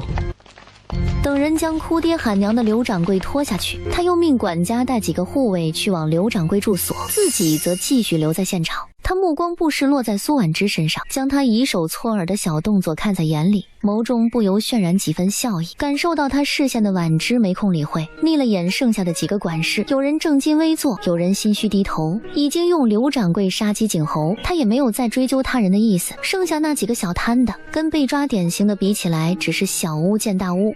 今天这事一出，相信不需要他再出手，这些人回头便知如何查漏补缺。他手搁在旁边一沓账本上扣了扣食指，底下的人心脏也跟着他的节奏闪跳。见他将那几本账跟其他放在一起，知他无心追究到底，这才觉得徐福的脚终于落了地。我这人向来赏罚分明，诸位不必胆战心惊。在座之中，聚宝斋利润居优，金掌柜功不可没，年终月钱翻倍。哎呦，多谢大少夫人赏赐，小的日后势必更加尽心尽责，为陆氏肝脑涂地，在所不惜。诸位叔伯都是婉之的长辈，你们愿意与陆氏共进退，陆氏也必然不会亏待诸位。所谓育人之道，在于恩威并施。几个掌柜面面相觑，对他是心服口服。见时候差不多，他才提起想设立巡视掌柜一职，平时负责在各大店铺巡逻，适当提出优化建议，交账日时对各店账目验收查点。巡视掌柜行监督之能，不会影响各位叔伯对店铺的管辖权。二娘觉得如何？小之既已执掌中馈，一切便由你做主。我呀，今日是特地赶来当陪衬的。有他发话，其他人更不敢有什么异议。那这人选，巡视掌柜须得有兢兢业业之品质，还需在算学方面天赋异禀。不知金掌柜可有合适的推荐人选？金元宝嘴角一抽，心想这丫头话里的暗示指向简直不要太明显。他咳嗽几声，那个小的觉得聚宝斋赵英福再合适不过了哈。好，就他了。还请大少夫人三思。那赵迎福一介女流，怎可担此重任？李掌柜在看不起谁？小的不是那个意思。那个小的觉得聚宝斋赵英福再合适不过了哈。好，就他了。还请大少夫人三思。那赵迎福一介女流，怎可担此重任？李掌柜在看不起谁？小的不是那个意思。李掌柜抹了抹额头上的虚汗，他想不通一个年纪轻轻的小丫头怎的只是一个简单的眼神，就有这般叫人心颤的威慑力？既然有人不服，那就凭实力说话。由赵迎福暂代刘掌柜与李叔比一比接下来3个月的营收，若他输了，巡视掌柜这事儿只当我从未提过。他越过堂中，视线直直射向被王嬷嬷请来的人。赵迎福，你可敢应下这个挑战？当然敢，无需2个铺子，1家米粮店营收足矣。小丫头片子好大的口气，那就比上一比。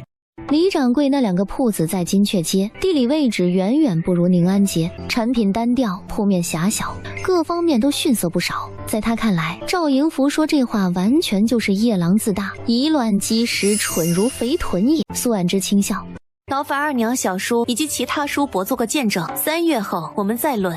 让弄影将账本分发到几个掌柜手里，他知道上面存在些细微问题，需要校对一番，明显是给某些人弥补的机会。说完，他笑容不变，盛情邀请众人留饭。几人借口店里忙不开，纷纷推辞，生怕他再办场鸿门宴一样。金元宝踏出府门后，一脸菜色的叹了口气，被坠在他身后的李掌柜瞧了个正着。李掌柜开口嘲讽：金老弟如此面色，可是后悔方才的举荐。可惜麻雀已上枝头，再后悔也为时已晚。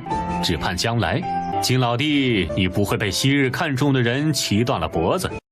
书中说，妄自揣测者多奸佞之辈。知道这是什么吗？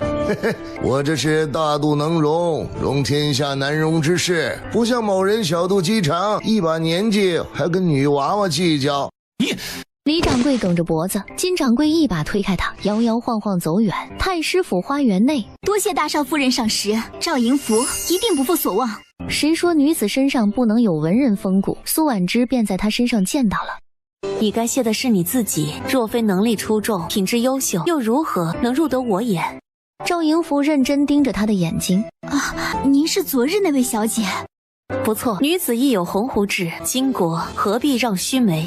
大胆去做你想做的，我相信你有不逊于任何人的本事。等他走远，赵迎福还愣在原地，脑子里回旋着他留下的话，久久不曾回神。陆宁澈正准备送母亲回双华居，就听到苏婉之铿锵有力的话，他呢喃出声：女子亦有鸿鹄志，巾帼何必让须眉？视线追随着倩影远去，他一双桃花眼因探究与兴味交织而绽放出别样光彩。可嫂嫂的鸿鹄志又是什么呢？真令人好奇啊！小侄今日只拿了刘掌柜开刀立威，而选择放其他人一马，只怕也是为我考虑。此事非是个例，若要深究，从前代为掌家的我也难辞其咎。彻儿，往后你要念他一恩。孩儿谨记母亲吩咐。小侄若为男儿，未必不能在朝中有一席之地。孟月神色里藏着丝羡慕，他自小便是太师府的家生子，15岁成为老爷的通房，即便被抬为姨娘，一辈子也忘不了为奴的本分。又于这深宅大院活得战战兢兢，如履薄冰，再想挪一挪脚，好像也走不动了。陆宁澈勾唇，嫂嫂这般心机手腕样样不缺的奇女子，不该摊上一个无所事事的废物。陆宁澈，尹章再怎么样都是你大哥，你不该。母亲，对那个草包有愧的是您，不必强加于我。陆宁澈皱眉打断他，他收敛面上戾气，甩袖离去。孟月震惊后退，踉跄几步，浑身忽的虚浮脱力，久久无法起身。我真的做错了吗？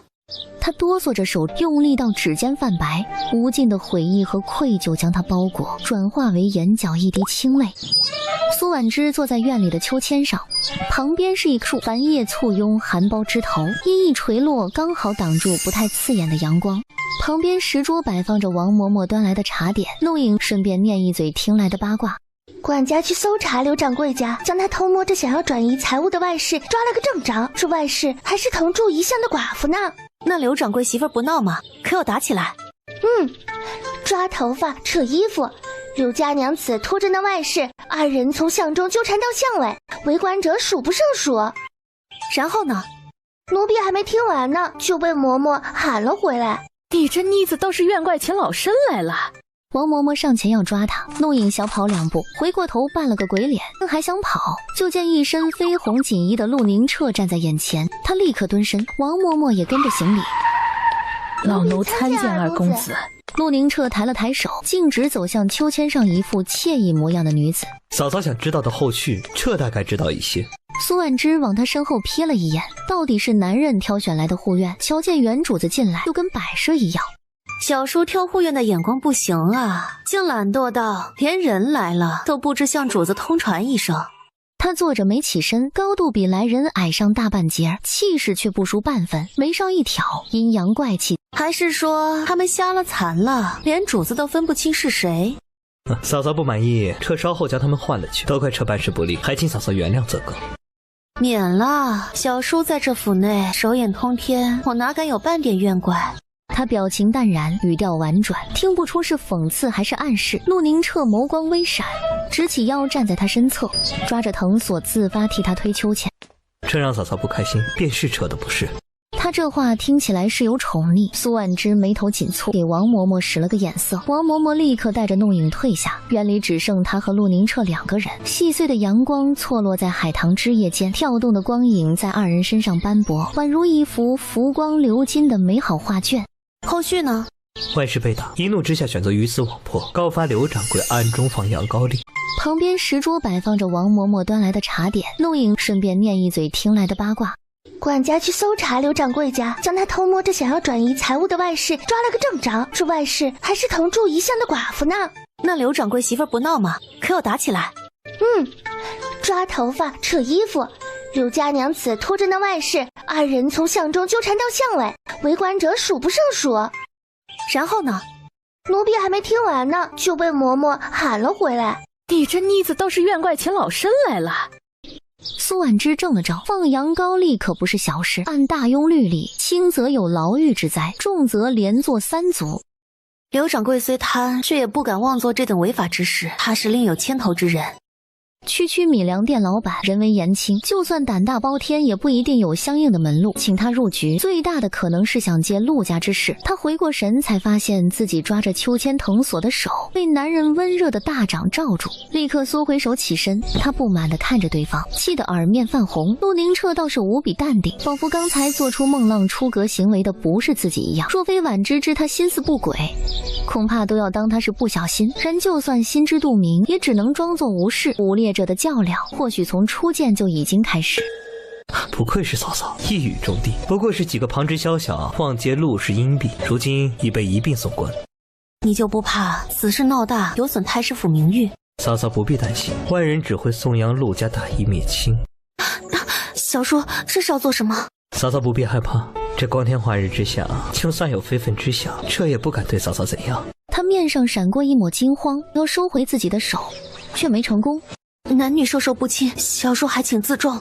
掌心沁着股凉意，男人不语，只替他泛红的手涂抹药膏。上午为了拔高气势，他狠狠拍了2下桌子，怪肌肤过分娇嫩，红肿半天也不曾褪去。别动，大哥不在，这更该对嫂嫂倍加关心。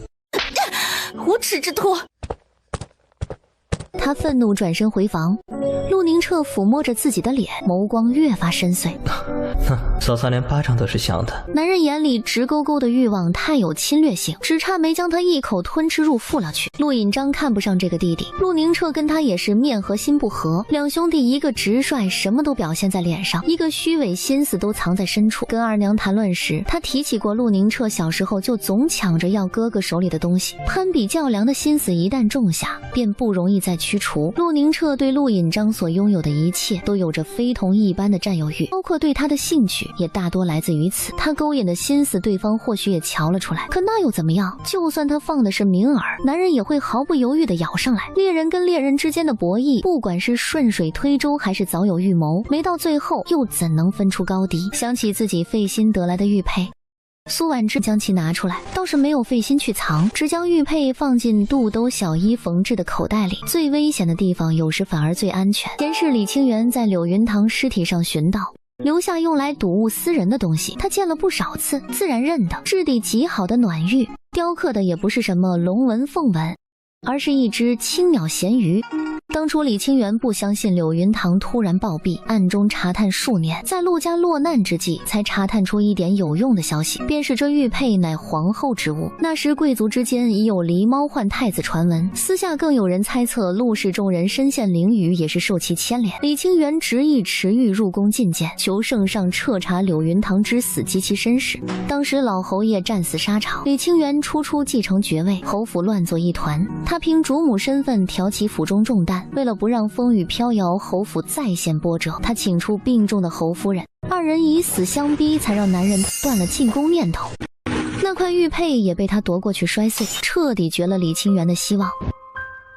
将渐远的思绪拉回，苏婉之盯着玉佩，眸色愈发幽深。狸猫换太子确有其事，由谁主导却是不知。他只知道文周帝登基之时，后宫传出过谁先生下皇子便册封谁为皇后的说法，最后也是身为宸妃的陆婉柔率先生下大皇子，也就是当今太子江允哲后。皇帝龙颜大悦后赐其凤印。陆婉柔当年入宫后盛宠不断，后宫无人能比，所以有两种可能：一是皇帝为送心爱女子凤位主动换子，二是陆婉柔未得权柄暗度陈仓。若是前者，太子必为龙嗣；若是后者，就有意思了。混淆皇室血脉可是株连九族的大事，太师府又在其中扮演着何种角色？陆家全族下狱，莫非就是因为……不可能！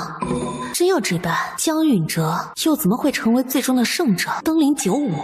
勾在指尖的玉佩晃了晃后收拢掌心，苏婉之将其重新收好。不管真相如何，都抹不去玉佩主人身世跟皇室有关。自己从打定他主意的那一刻起，就注定要承担其中明里暗里的风险。都是死过一次的人了，他也不会因为害怕而改变自己的计划。但谨慎为上，现在也不是他借玉佩生事的时候。他没忘记跟柳云堂的约定，也是时候去见一见某人。毕竟若不是那个家伙，他也不会知道柳云堂并非玉佩第一任主人之事。大雍最繁华的宁安街尽头，最显奢华的莫过于天上地下独此一家的婉玉阁，乃200年前限高令未出台时，第一富商付100万号巨资所建。婉玉阁虽是销金窟，却与其他寻欢作乐场所不同，里面的伶人皆是自由之身。在这里，是楼中姑娘择客，而非客人挑他们。因此京中不乏以能与婉玉阁姑娘春风一度为荣者，而其中最有名者莫过于大雍第一美人朱燕和前2年才横空出世的新晋头牌慢妖。实际上从未有谁见过二人庐山真面目，然即便如此，也不妨碍无数追捧者前赴后继，日掷千金只为博美人一笑。此时婉玉阁顶楼最神秘的包厢内，四面横梁床柱镂刻鸳鸯戏水，轻纱幔帐垂珠玉流苏悬挂金钩，右侧金蝉吐口炉暖香生烟。苏婉之坐在床沿，往那种屏风瞥了眼，旁若无人将外裳退下，来人颀长身影错落在屏风上，转眼一高挑妖娆的美人已至跟前，似乎是刚拆了发髻。她一头乌丝倾泻，红衣裹身束缚曼妙腰肢，她柳眉细长，狐狸眼含笑，晕开万种风情。总算把小智儿盼来了。女子旋身坐到苏婉之身旁，若非出口声音没刻意再做伪装，又有谁认得出被称为第一美人的花魁朱燕竟是男儿身？苏婉之撩了她一眼，往身后床上躺去。姑姑在楼里逗弄那些臭男人，忙得不亦乐乎，哪有时间盼念之儿？她是婉玉阁背后的主子朱燕，是成就她媚体教她毒术的师傅，亦是叛逃药王谷闻名天下的毒师九渊。苏婉之只知道，不管是朱燕还是九渊，都并非她真名。此言差矣，其他任何人跟事都比不上小智儿在为师心里重要。朱燕骨节分明的手指，左手握住他脚腕，将早已提前炼制好的药丸交于他身体中，眯着眼观察他反应。这气香丸用之，只要小智儿愿意，群敌可驱天下英豪折腰。朱燕轻吐朱唇，声线略沉。她看着床上女孩情动渐起的模样，捻了捻并不干燥的指腹。朱燕姑姑这话听得这耳朵呀，都快要起茧子了。药物带来的酥麻蔓延至整个身体，刚开始就像是羽毛挠过脚心，些微清凉被点燃的欲火燃烧殆尽，后面便像是万千蚂蚁一点点啃噬，逐渐演变成凌迟剜骨的剧痛。气香丸本是毒物炼制，有玉骨生香之效，曾叫无数女子趋之若鹜，却无一人能承受，皆因它在入体后会给使用者带来万骨剥肉般巨大的痛苦，而想成就叫人无法抗拒的媚骨交替，需要整整100丸之数。今日这便是最后一刻，不过片刻，他羊脂白玉一样，肌肤已被汗水浸透，宛若误闯进密集的雨幕中冲刷过。原只是悠悠生香，这最后一颗丹丸入体吸收后，他连香汗都催人欲动。朱燕灼灼盯着他，狐狸眼微眯，仿佛在欣赏自己精雕细琢的艺术品。见苏婉之熬过这最后一关，他将人打横抱在怀里。小智儿酥软生香、勾魂夺魄的身子已算是养成，这滑嫩的肌肤，莫说是旁的丑呢，为师都有些爱不释手啊。绕过屏风，抱着女孩一并沉入热气缭绕的暖池，脚底玉砖温润，屋内不设油灯烛火，顶端几圈夜明珠照得水面熠熠生辉。她身上的女士裙衫浸透水，勾勒出薄肌轮廓，看上去纤细如女子的身段，结实而不失爆发力。苏婉之有气无力攀附着他的肩，双腿如蛇一盘纠缠着他，整个人的力量悉数倾倒在他身上。池面上两人亲密无间，男人衣裳完好，而她光洁如碧，瞧上去暧昧无限，实则清白得很。朱燕盯着腕上被他疼痛难忍时咬出的伤口，指腹轻触摩挲，狐狸眼里渗出几分可惜。这般完美的肌肤落下伤痕，真叫人于心不忍。苏婉之心中冷嗤，若真是不忍，如何会舍得旁观他伤害自己？他凝目看过来，杏眼含着如沐，唇畔笑靥生花。这点疼，智儿不怕，有姑姑在。小智儿的嘴比今早送来的蜜糖还甜。两人的唇越来越近，随时要吻过去般。他略沉的声线磁性撩人，说出的话也好似在调情，拖着女孩腰肢的手向上抬了抬，怀里的人却趁势缠得她更紧。那姑姑想尝一尝吗？小智儿是想要将为师教你的那套悉数用在我身上。他眯起眼时，像极了一只阴险狡诈的狐狸。苏婉之握住他的手，贴在自己心口。姑姑曾教过智儿，勾引不是空口白话，而是学以致用。总算找回了些力气，他双手勾着男人脖子，借力向上到几乎与他平齐的高度，低下头亲吻他侧脸，顺着他胸膛轻点着下移。朱燕站立在池中如一根木桩子，饶有兴味地欣赏着他的表演，面上没有丝毫起伏，身体的变化却骗不了人。他脸眸打量着近在咫尺的女孩，那双杏眼里的无辜片刻被旖旎的媚色代替，和睦抬脸间皆是风情。面前这具婀娜身体，经过他几年的精心调养，无一处不精致白皙，如瀑乌发湿漉漉贴着肌肤，让她更像一株天然去雕饰的出水芙蓉。他不禁想起当初女孩找到自己面前时，不过一稚嫩生涩的黄毛丫头，却敢放下豪言要天下男人拜服裙底。难得遇见这么个妙人。他把玩着女孩送上来的信物，如你所愿。他身为男人，自然知晓兼具成熟风韵又有少女纯情，天真中透着妩媚的女人才最得男人喜欢。眼看女孩在自己的雕琢下长成这般勾魂夺魄的尤物模样，他想将人留在身边，大概是他这辈子做的最有趣的事。苏婉之没忽略他眸中愉悦，带着扳回一城的得意。在姑姑这里，智儿可算得出师。小智儿就不怕走火？只要姑姑想，智儿永远都是您的。微微加重的呼吸转瞬恢复平静，苏婉之认真的眼神好似在神明面前宣誓的信徒。朱燕轻笑了声，放开他，自己先上了岸。小骗子功力见长，姑姑就这般走了，智儿可是专程为姑姑而来呢。若是专程来找为师，厢房里早早等候的小丫头又是为谁而来？京城里的贵客皆期待着满妖姑娘一舞。不去。当朝太子意在邀请之列，我答应姑姑便是。都说太子江允哲翩翩君子不近女色，他肯受邀出席，足以可见朱燕这个婉玉阁背后主人的含金量。本以为两人相见要靠陆引章牵线，没想到却是在这里碰面。朱燕在暖池里放了药，泡过之后，她因气香丸带来的痛楚皆被缓解，仿若经历洗筋法髓一般。从池水中起身，苏婉之只觉得恍若脱胎换骨，整个身体都轻盈不少。她所在的房间除了男人自己，也就她能进得来，因而没有仆人随身伺候。白玉雕琢的美人榻上正放着朱燕替她准备的便衣，换好后扭头就发现了某人留下的药膏，去了些涂抹在手臂，冰冰凉凉的感觉消失后，连咬痕都肉眼可见的淡去许多。有点良心，但不多。他将没用完的药膏收进怀里，朱燕的医术毋庸置疑，毕竟在毒师九渊的名号响彻江湖之前，他好歹也是药王谷的首席，只是不知身为继承人的他为何会被安上叛徒罪名。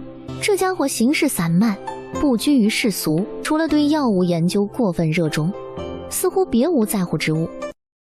前世他在寺中修行，偶尔会带老太君随僧人下山行善，救助一老乞丐时得到梅玉牌赠礼，嫁给李清源多年以后才无意中得知他竟是婉玉阁的信物，只那时婉玉阁已在一场大火中化为灰烬，朱燕也不见其人。重生后，这枚玉牌变成了他抓住的第一个先机。他自踏入婉玉阁拜师起，用膳用药皆由朱燕亲力亲为，在毒术方面也是倾囊教授。不管男人拿他当气香丸的实验品，还是染了兴趣的小宠物，他的专乖办训总归有些作用。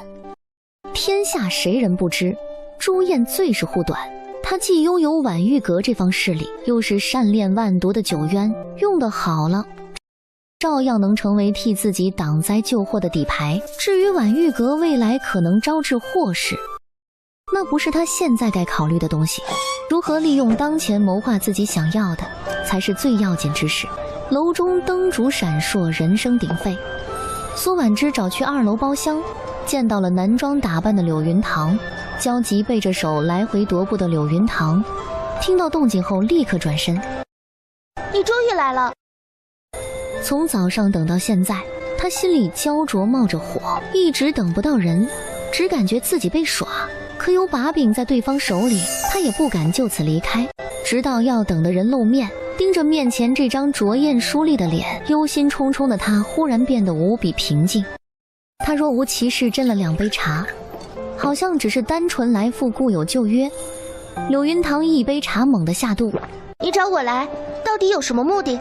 你该问的应当是我知道些什么。柳云堂撇撇嘴，他倒是小，但真要这么问，不就成了不打自招？两人皆沉默不语。好半晌，他只感觉心脏要跳出胸腔，换了个方向主动出击。你费尽心思从我这儿得到玉佩，莫非是因为上面有什么秘密？那不是柳小姐的东西吗？你这个主人都不知，我又怎会知晓？求你别折磨我了，有什么事您直接吩咐。告诉我你真正的名字，需要我提醒你吗？赤霞山迦楼古道。你怎么什么都知道啊？我的确不是柳云堂，我原名萧云，在赤霞山一带靠偷窃为生。本姑娘可不是一般的小毛贼，干的那是行侠仗义、劫富济贫的事儿。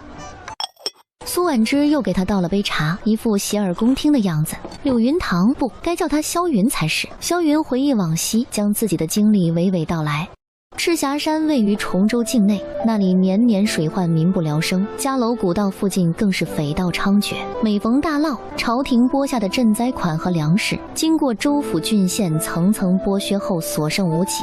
她是孤女，跟着群乞丐在破庙长大，平日里靠小偷小摸为生。婉之从她这银过去的玉佩，是她从柳云堂身上偷来。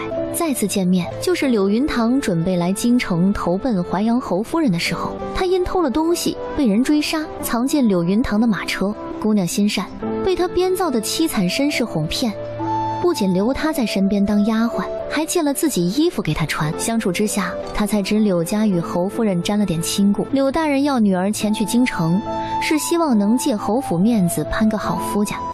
萧云对此嗤之以鼻，他向来随性惯了，也没打算跟着柳云堂去京城，所以在要出赤霞山的时候偷偷离开。然而第二天，他便听说柳家车队在嘉楼古道遇匪的事。护送的镖队全军覆没，我多番查找，才在乱葬岗寻到了衣不蔽体的他。萧云眼中藏不住痛色，剩下的不难猜到，我忘恩负义，李代桃僵，来京城攀附权贵。你说的没错，我就是想借李清源留在侯府，富贵荣华就在眼前，谁做得到说丢就丢？苏婉之看出他隐瞒了部分真相，没有继续追问，而是让他看看自己的胳膊。萧云奇怪地看了他一眼，很快就发现手臂上的黑线明显是中毒的征兆，他惊得窜起身。你什么时候下的毒？扭头瞪大眼看向桌上的茶杯，手就要去眼催吐。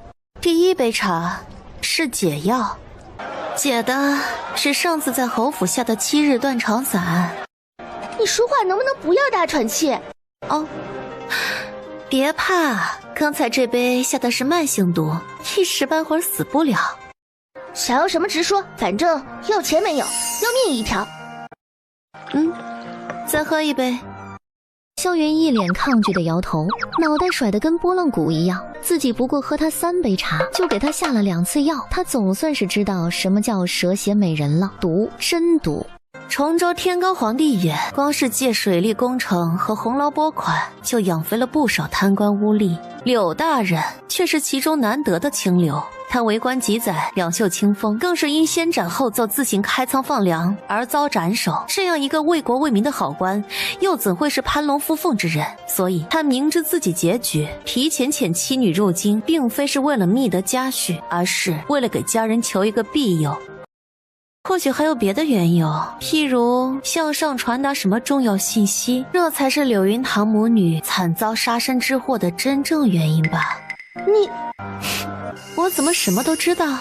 上天给了他重来一次的机会，他又怎么会浪费？借朱燕的事，他以婉玉阁为驻地，向其他城扩散，组建了自己的情报势力。之所以在男人眼皮子底下行事，是因为他知道很多东西逃不过这家伙的眼睛。既然如此，就不必藏着掖着。且江湖势力错综复杂，他想要快点成事站稳脚跟，背后就必须得有一张能扛事的虎皮。再无人比朱燕这个师傅更加适合。真要出什么问题，他们也是一根绳上的蚂蚱。而回门拿到玉佩那日，他的确想要了萧云的命，因为他李代桃僵的计划容不得半点闪失。只不过想到线报传来的消息，他给对方留了一线希望。如果萧云不当回事，那么等待他的就是7日后悄无声息暴毙的结局。好在他没有浪费这个机会，所以他给萧云解了7日断肠的致命毒。但他早料到萧云不会轻易向他托底，正好自己也无法完全信任他，是故他又下了毒，不致命，起一个控制作用足矣。我能信任你吗？见他这副有所动摇的模样，苏婉之就知道自己的猜测8、9不离10。这妮子身上有柳大人想要上达天听的东西。嘘，你不必告知于我，因为我们还不是同一条船上的人。你既不想掺和，又为何对我下毒？因为好玩。天色不早，想起自己还有要紧事，苏婉之起身。每个月的今日来这里取一次解药，别怕，我暂时也没有想要你的命。你就这么走了？萧云突然有些茫然，他觉得事情好像不该是这样。苏婉之看向他的肚子，我们虽没能成为朋友，但大概也不会是敌人。你现在要解决的是肚子里那个并不存在的孩子。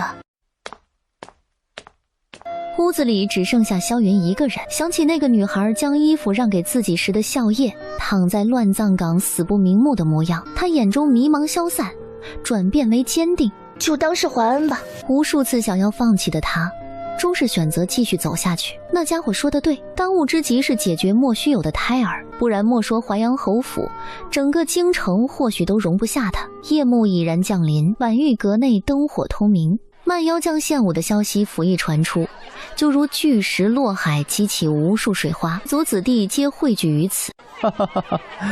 裴兄还是第一次来这种地方吧？今日定叫你不虚此行。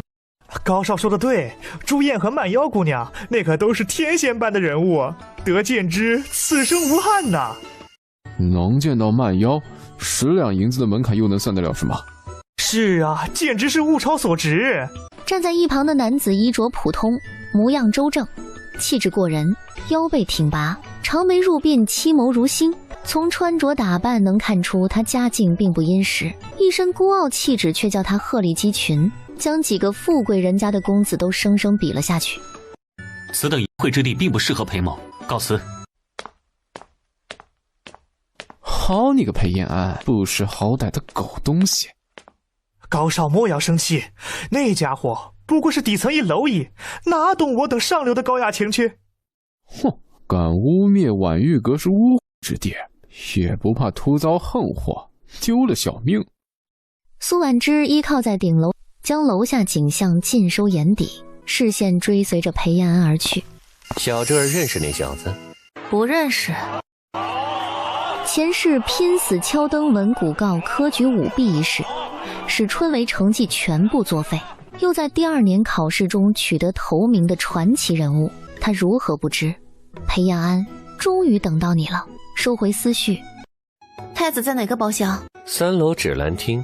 婉玉阁只顶楼2间房不对外开放，其他按楼层阶梯式收费。大厅设座不设房最是便宜，2楼房间预订费便是10两银子起步，而5楼除了银子，还得有能匹配的身份。像刚才那位高少，也就是丞相家3公子，便毫不犹豫上了5楼。里面还有一位熟人，小智儿也认识。在智儿这里，只有姑姑您能称得上是熟人。是熟人，也是心上人。说情话时，要盯着对方的眼睛，让对方看见自己眸子里的认真。先骗过自己，才能骗过他人。这还是某人教我的呢。他做出要亲吻的动作，又在2人红唇几乎相贴之时猛地后退，冲男人抛了个媚眼，对其口中所谓的熟人没有一点兴趣。朱燕嘴角上扬，狐狸眼因愉悦而勾得尾端狭长。准备，该上场了，小骗子。今天的他难得没有穿女装，黛眉弯似柳叶刀，眸光总在含情处，尤为白皙的肌肤更衬得灵唇不染而朱。这家伙擅长口技变音，压着嗓子说话，语调偏柔媚，再加上他天生喉结特征不明显，也难怪雄兔装雌多年也无人发现。胸前衣襟敞开，露出大片薄肌，似笑非笑看着人，带着一股勾人劲儿。苏婉之见他时，他大多穿着女装，因而这一声姑姑从未改过。朱燕约莫是听惯了，也从未想过纠正。这儿还有件事要麻烦姑姑，帮我教训一个人。谁？裴燕安。命可要留着。看他这般轻松的态度，仿佛杀一个人只是家常便饭。废了他的手，只比内治。小智儿好狠的心呢，更叫为师喜欢。裴燕安性格孤傲，不屑与人同流，乃寒门中佼佼者，一身才学，深受张禄书院的院长赏识，尚未春闱，才名已显。如无意外，他成为这届状元可以说是板上钉钉的事。距离春闱已经不足1月，小侄儿要他一只手，相当于彻底绝了他的登科路。于寒窗10年苦读的裴延安来说，可比要了他一条命还痛苦。小侄儿与裴延安并无交集，又怎会突然兴起逼他入绝路的念头？对付这样一个手无缚鸡之力的文弱书生，本不需要朱燕亲自动手，但心底油然而生的好奇催得他决定亲自走这一趟。连续而又急促的鼓声由轻到重物的响起，灯火通明的婉玉阁蓦地陷入到一片漆黑里。苏婉之回头，屋内的男人已经不见踪影。他运起轻功甩袖飞出窗户，足尖点地落在楼阁3层穿过正中交错的红绸上。婉玉阁灯火再度通明，骤停的鼓声复又响起。站在半空，美人身段窈窕，优美姿态亮相人前。上千万针的重弓孔雀刺绣12破裙，缠裹柳腰，金银丝绣线与楼间灯火辉映，尤胜过集万千珠宝于一体。她脚踩踏祥云，甩手勾腿，款摆柳腰，又于其间灵活穿梭，长绸飘渺兮弄酥手，身若扶摇兮竹凌风。楼层包厢，长衫锦缎隔窗而立，底下看客亦是云众，人声鼎沸，赞不绝耳。5楼牡丹亭，丞相之子探出观五窗，望着空中飞舞的美人，他眼冒狼光。啊，曼妖姑娘独创的飞天舞与朱燕姑娘的折腰舞结合起来，当如神飞仙子，妙不可言呐！这天下，大概也只有高少有资格成为曼妖的入幕之宾。得此美人，必当以金屋处之。都让开些，别妨碍曼妖姑娘击花鼓。每一层楼的包厢中央都有一木架，架上置一鼓，鼓面绑红绸，绸中裹花球。所谓击花鼓，便是由曼妖自窗台飞入，抱鼓传花，与包房主人近距离互动。正因为如此，各大包厢才身价倍增。平常时候10两银子就能预定的2楼，也在今日上涨到20斤。高攀为了得到击花鼓的机会，光是订房就花了100金之数。他眼里的势在必得快要化成实质，脑中更浮现出美人在怀的画面，下一秒笑容却僵在嘴角。曼妖姑娘去了3楼芷兰厅。底下传来充满羡慕的惊呼。苏婉之已抱得花鼓，面具下那双杏眼饶有兴味地打量起屋中3个男人。坐在主位的男子，他五官俊逸，轮廓温和，黑曜石般的锐凤眼看过来时，没有凌厉的探究，更无冷漠的防备，只有单纯的欣赏。曼妖姑娘，他含笑拱手，温文尔雅，端的是翩翩君子，霁月光风。苏婉之认出他便是当今太子江允哲，更确切来说是废太子才对。这次老皇帝找了个由头废楚，是为让某些人掉以轻心，好由他彻查科举舞弊一事。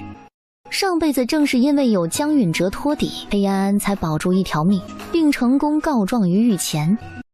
男人忽而捂着胸口咳了几声，他面色略有些苍白，唇线微泛青涩，看起来有些虚弱。阿哲。他旁边端坐的男人一脸凝重，不比江允哲的端方温润，他给人一种清冷疏离感，尤其是那双厌世眼，仿佛充斥着对万物的排斥和轻视。苏婉之前世与他没有过接触，却也知道江允哲身边一直形影不离跟着位深得他信任的幕僚，即在他登基后被封为宰相的傅云鹤。而倚在窗边锦衣红袍对他满眼好奇的男人，他再熟悉不过，跟他那本应该在张禄书院备考的死鬼丈夫长得一模一样。苏婉之翩跹跳跃，他不动声色观察着江允哲和傅云鹤，朝两人靠近，又翻转轻跃到另一边，脚腕上的金铃随着鼓声摇曳出清脆的节奏。他要接近傅云鹤，男人却侧身如防蛇蝎般避开，若无一物的清冷褐眸里是易水的厌恶和防备。这个男人乌发梳得一丝不苟，坐在那里也是腰板的笔直，瞧上去古板而冷情，总之就是不好接近。苏婉之本也只是试探，轻笑一声，掌中花球便换了方向，欲拒还迎般送出又收回，与江允哲保持一定的距离，动作在旁人看来却又透着些暧昧。在他接近江允哲的第一时间，傅云鹤目光如寒霜冰凌射过来，比替人看家的狗都要警惕。若非江允哲这个做主子的给了他一个眼神，苏婉之都感觉他随时会扑上来咬自己一口。公子，请。他莲步轻移，花球就要脱手，刻意压低的声音带着丝沙哑。江允哲温柔颔首，正打算接过，半路却杀来一个程咬金。自他进入屋内，便忽略了个彻底的男人，脸上带着被无视的不满，一个鹞子翻身挤进两人之间。爷不说话，你拿爷当哑巴？陆隐章脸上带着欠扁的挑衅。苏婉之瞪他一眼，转身想走，却被男人一把抓住。不管这厮是想试探他身手，还是有其他打算，他都不欲与之纠缠。夫妻一场，二人也算是做尽亲密事。如此近距离接触，保不定会被认出。这个时候，在江允哲和傅云鹤面前暴露身份，只会生生打乱他的筹谋。他装出羞恼模样，弹指击向对方，再次拉开距离。陆引章穷追不舍，花球在两人过招中时上时下，最后在半空散开，里面的金粉和花瓣纷纷扬扬飘落。莫说是在战局中心的他们，便是一旁的江允哲和傅云鹤都被殃及池鱼溅了一身灿亮肌粉。身手不错，注意啊，也要动真格了。这里是婉玉阁。他杏眼流光，毫无退缩之意。陆引章再无近身，他秀中毒粉也不是摆设，就是后续处理起来要麻烦一些。不过，那就是朱燕这个师傅该考虑的事情了，毕竟他才是婉玉阁的主人。引章，莫要坏了规矩。和方才的虚弱相比，此时的他面染绯色，眼带桃花，像是在隐忍着巨大痛苦。连声音都嘶哑了些。苏婉之刻意接近时就发现他身中奇毒，眼下男人更是要毒发的征兆。傅云鹤立马取了最后一颗丹丸递给他，他吃完后肉眼可见的恢复了些。苏婉之敛去眸中惊讶，这世上除了他师傅外，竟还有人能研究出压制西域银毒的药。那西域银毒用上百种情花炼成，若无特定解药，只能靠缓解。中毒者跟人7次便能彻底清除余毒，而配合者却会因毒素瞬间转移而亡。也就是说，江允哲若要靠这种方式解毒，便需要夺去7位女子的生命，而他为人纯善，克己守礼，万做不得这种害人之事。背后之人倒是个有手段的。江允哲若坚持不见女子解毒，他必死无疑，幕后者也能永绝后患。他若只顾自身而害人，事情揭发后，罪魁祸首也能凭此彻底断了他成为储君的希望。看男人这模样，显然中毒已久，且傅云鹤手中能压制他毒性的药丸也已见底。就算朱燕这个传说中的毒师九渊出手，他也撑不到解药研制出来的时候。除非苏婉之收回思绪。小女子告辞。他飞身出窗，美人倩影消失。芷兰亭包厢内，陆引章拍了拍金粉簌簌的掉，老感觉嘴里吃进去不少的他连呸几声。这婉玉阁果真是藏龙卧虎之地。江允哲温柔笑了笑。老夫，你确定九元藏在这里？这是最后的机会。我说表弟你也是，花重金招几个愿意赴死的女子便是，自愿舍命与你一度春宵的只怕不少。你情我愿，只要不勉强就皆大欢喜。九元神龙见首不见尾，若其不肯露面，表弟无疑将自己逼进了死胡同。他一旦因此毒发身亡，姑母也必会为痛失爱子而崩溃。真到那时候，陆家也便到了穷途末路。我还羡慕表弟历任能听指挥出鞘呢。要是我能重振雄风，必然那我也只要娘子一个。想到娘子，他忽然觉得刚才那女子的眼睛有几分莫名的熟悉，摇摇头，晃掉脑子里不切实际的想法。呸呸呸！火下亲亲娘子可比那畏畏缩缩不敢露脸的女人漂亮100倍。身为皇族，当爱民如子，无端害人也犹如君子之风。傅云鹤轻飘飘瞥了眼陆引章，像在看一个傻子。外面忽然传来剧烈的敲门声。傅云鹤扶着江允哲进入里间卧室，陆引章去开的门。我当是谁？原来是你这个草包啊！被名声响当当的草包骂草包，高盘脸霎时就黑了。竟是你这废物，得了慢腰姑娘青眼。本以为选3楼的会是好拿捏的软柿子，谁知偏偏是陆引章这个不好啃的硬茬子。只要皇后跟太师还在，他高家永远会被压上一头。连爷都敢骂，你是想打架？高盘气得鼻孔放大，左右一看，跟在身边溜须拍马的二腿子已经捂着脑袋躲到一边。楼道间想要凑热闹的人见是他们，立马跑得比兔子都快，仿佛一行人是什么瘟神，谁沾上谁就会倒霉。陆引章单手抓着高盘的衣领，跟小鸡仔一样将他举起，高盘双脚离地，直接被扔了出去，砸在他后边那几个狐朋狗友身上。陆引章，算你有种，咱们走着瞧。他甩下狠话，愤怒离开。高小虫，本大爷的拳头随时等着把你的脑袋按紧。上次打破这家伙的头，他也只是被罚关了3天禁闭而已。打架这方面，他还没输过谁呢。要不是太子表弟的事更要紧，他指定将人挂在栏杆上，打得他爹娘都不认识。他进里屋时，江允哲跟傅云鹤正在商量事宜。高攀的小畜生前来找事，已经被本大爷打跑了。他今日出现在这里，未必不是一枚探路师。你在怀疑高家？本大爷也觉得高俅那个老家伙没标。高丞相没那个胆子。且不说高贵妃膝下只有静淑公主这么一个女儿，既不会威胁到谁，亦不会成为任何人的威胁，根本没有卷入皇储之争的必要。更别提高俅为人虽奸诈，却也瞻前顾后，过分谨慎，绝不敢在刚废除的关键时候轻举妄动。陆引章瞪大眼，迷茫看向他。那老妇，你刚才还说高小虫是探路石？傅云鹤余光碾过他头顶，脑若不用，则钝如废刀。陆引章嘴角一抽，总觉得这家伙在骂自己，但又找不到证据。高攀似与三弟交好。哦，也明白了。老弟，你的意思是高小虫也是受人利用？也果然是天才。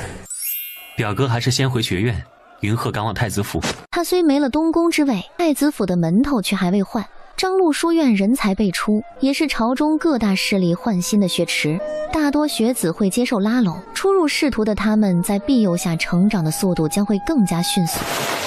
却也有像裴彦安这样的独行侠，性情孤高，不屑与人同流合污，恃才傲物者刚过一折。陆引章待在书院的目的，除了探查各方动向，就是保护像裴彦安这样的人。而傅云鹤回太子府，则是为封锁他出事的消息。刘殿下一人在此，臣不放心。要不爷还是留在这里保护表弟你。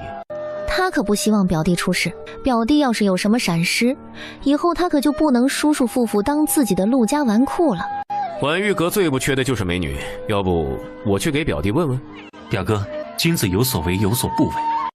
开个玩笑嘛，表弟你就别再用什么知乎者也君子论来霍霍我了。笔墨文章啰里吧嗦，哪有刀枪剑戟干净利落？知道江允哲看似脾气温和，其实是个倔驴。他决定的事向来很难改变。陆引章摆摆手，从窗户跳下去。本大爷去也。京都除了皇宫大内，恐怕再无比婉玉阁更安全的地方。压制的药已用尽，殿下的毒。云鹤放心，我不会有事。九渊既然答应出现，便不会反悔。微臣知道了。傅云鹤恭敬行礼后离去。江允哲叹了口气，这家伙克己守礼，也只有需要隐藏他身份时，才会唤他一声阿哲。天干物燥，裴安安行走在夜色下，高悬的月影拖长了他清冷孤傲的身影。高盘伙同一群纨绔溜鸡斗狗，在书院的名声素来不好，他一向不喜与这种人同行。一群靠家世庇佑的酒囊饭袋，就像中空树洞里的蚜虫，迟早祸及安家之所。若不是高俅以典籍孤本作饵，他也不会出现在那等阿杂之地。在他的印象里，即便是久负盛名的婉玉阁，跟花街柳巷青楼妓馆也没什么区别。裴延安不耐烦地皱着眉，脚下步伐加快，直到出了城郊，快到十里坡，他眉头才稍有舒展。忽而听到身后莫名动静，他心下一紧，回头却什么也没发现。在找我呢？一道粗沉的声音在面前响起，惊得他接连后退。面前的黑衣人几乎融入夜色，只脸上仅露出瞳孔的纯白面具异常瘆人，不用想就知道对方来者不善。裴延安的第一反应就是跑，就算没见人追上来，他也不敢停下脚步。可惜他一介书生，手不能提，肩不能扛，又能如何从一武者手中逃脱？所谓给他的逃跑机会，也不过是对方一场猫捉老鼠的恶趣味游戏。摔趴在地上，他喘着粗气，努力压下心头的惴惴不安。敢问兄台受过何人？朱燕只觉得他甚是有趣，在这种随时可能被人抹脖子的生死关头，这家伙竟还不忘保持他文人的风骨。本还想逗弄逗弄，但他谨慎起见，跟了这书生一路，直到城郊才动手，很是费了些时间。他可不想让乖徒儿久等。哎呀，他不知道对方仅仅只是揍他一顿出气，还是想要他的命。我与兄台无冤无仇，兄台何故伤人？他一边斟酌出声，一边拖延时间。可二人已在城外，荒郊野岭又是灯下黑，他注定叫天不应，叫地不灵。书中自有黄金屋，书中自有颜如玉，书中却无救命招。想起苏婉之的嘱咐，朱颜足尖飞快落在他右手腕骨。要怪就怪你得罪了不该得罪的人。粗粝的声音带着股狠意，他重重捻了捻，只听得一声脆响，伴随痛呼，响彻在无边的黑夜里。裴亚安蜷缩身体，捂着不自然弯曲的右手，恨意在眼中聚起。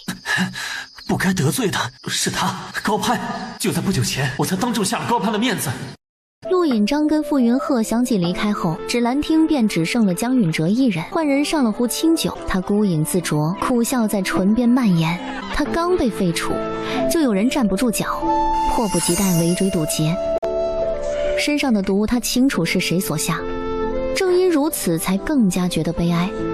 不过一个储君之位，几个本该亲如手足的兄弟尔虞我诈，明争暗斗，平时笑脸相迎的弟弟，在背地里却是条毒蛇，伺机等待咬他一口。当真是锦衣玉食帝王座，不如寻常百姓家。苦酒杯杯入肚，愁绪才下眉头，又上心头，醉意朦胧了他的视线。江允哲颤颤巍巍起身，正欲合衣而眠，体内却忽如春风乱涌，刮的人似在云端。毒素内发，醉意上涌，他已有些站立不稳，高大的身躯佝偻桌前，额面渗出的汗滴都好像被沁成了绯色，桌布被抓出褶皱，又随着他差点倾倒的身体掀起。酒壶玉杯碎落在地，他晃了晃昏沉的脑袋，从地上捡起锋利碎片，挽起袖子狠狠划了一下，鲜红的血液渗出伤口，湿了广袖，紫色锦袍被浸染成深色，皮肉之痛与体内翻涌的情毒相互博弈，叫他找回了片刻的理智，也仅是一瞬间而已。他就像在山火中炙烤，浑身席卷着滚烫，豆大汗滴湿了鬓角的青丝，跌坐在地的他俨然一副落难贵公子模样，颓然却又迷艳，就要命丧于此了吗？江允哲能感觉到身体的变化，求生的本能裹挟着他，逼迫他去寻找能救自己的良药。可他不能害了任何一个姑娘。圣人训贤者书告诫他应该君子持节，而非成为一个受欲望控制的野兽。只是听说自己身上这奇毒发作时筋脉尽断，血肉糜烂，死状恐怖，不知会不会吓着明日来查房的人。他用仅存的力气撑着椅子起身，恍惚间却听到了敲门声。有人在吗？我要进来了。江允哲挪动了下脚步，勉强走到屏风处。莫非是九渊寻来？可毒师九渊是男子。江允哲几乎控制不住身体的眩晕感，模糊间他好像听见一声夫君，对方大概是来寻人，找的是自己丈夫。他猜测，一声惊呼响起，人已至跟前，汗水黏糊眼睛。江允哲看不清对方的脸，只觉得有致命的吸引力引导着自己去接近。身上的每一寸血肉都好似变成了失去理智的野兽，叫嚣着将误闯到自己领地的女孩生吞活剥。苏婉之换了寻常衣裙，蒙上面纱，装成来找人的样子。出去。公子，你没事吧？男人手里一直攥着的瓷片狠狠刺进自己大腿，猩红的眼睛紧盯着他。你别死在这里啊！江允哲已然失去了最后的理智，猛地将他扑倒。放开我！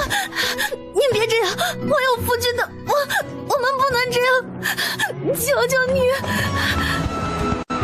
处于强弩之末的身体忽然爆发出所有潜力，只剩下本能的争夺。江允哲知道这样不对，可现在的他只是一个被毒素控制的疯兽。不要！只当他伸手想要揭开对方面纱时，女孩惊恐地护住了自己的脸。他隔着面纱吻了吻女孩眼角，动作变得温柔而带着怜惜。不要看好不好？江允哲发带递到女孩手中，苏婉之明白他的意思。男人儒雅俊逸的面容附着薄汗，因看不见而更加奋力。苏婉之抽泣装哭。只恨非细君不见，只叹天命难成全。疾风骤雨吹花落，过往纷纷乱心弦。徒劳一掷于天烟，这夜思绪万千。若你再度回眸一眼，抱歉。他轻笑了声，随意拢了拢衣服。目光扫过男人还流着血的胳膊和腿，倒像是浴血斩疾。整个房间一片狼藉，屋内还充斥着幽香。简单给江允哲包扎了下，他立刻去了顶楼的暖池，泡在温暖的药池里，他身上的疲惫一扫而空。朱燕进来，就瞧见了容光焕发的他，如同春盛时节的娇花。得手了。姑姑该脱了衣服进来，池子都脏了。为师若想让它脏，大可以换种方式。他挑着媚眼，妖媚的视线撩过女孩身上刺目的痕迹。苏婉之沉入水中又浮起。只要姑姑想，侄儿乐意奉陪。姑姑的要求，侄儿永远无法拒绝。姑姑今儿回的有些晚。男人的话却叫他脸色一变。坏了！瞧着苏婉之着急忙慌的身影，朱燕笑得妖冶。小没良心的，这回知道怕？怕？如何不怕？此时的苏婉之正心急火燎地往太师府赶。他刚从朱燕那厮口中得知，这家伙在城郊解决完裴亚安，正要赶回来时，迎面碰见了陆引章，两人打了一架，这才耽搁了回来的时间。陆引章出城肯定是打算回书院，两人能碰见也不稀奇，只是没想到会那般巧合。听朱燕的意思，陆引章顺手救了受伤的裴延安，不需要他提醒，苏婉之就能猜得到，陆引章肯定是带人回了太师府。家里长辈都不在，又有府医，替裴延安救治也方便。若是带着裴延安这个伤残人士直接回书院，只怕会引起多方揣测。所以将人送回太师府，无疑是最好的选择。夜黑风高，突袭回来，却不见新婚不久的妻子，男人会怎么想？苏婉之忽然有种偷吃即将被发现的做贼心虚感。天幕低沉，明月照影，太师府一片寂静。打算跳墙翻院的苏婉之犹豫了下，最终选择直接从正门进去。因走得匆忙，连发髻都没顾得上梳，粉色面纱遮盖住半张脸，只露出饱满白皙的额头和一双灵动的眸。他便到了后院。娘子回来了。苏婉之视线一扫，就看见了跪伏在地上的王嬷嬷跟弄影二人。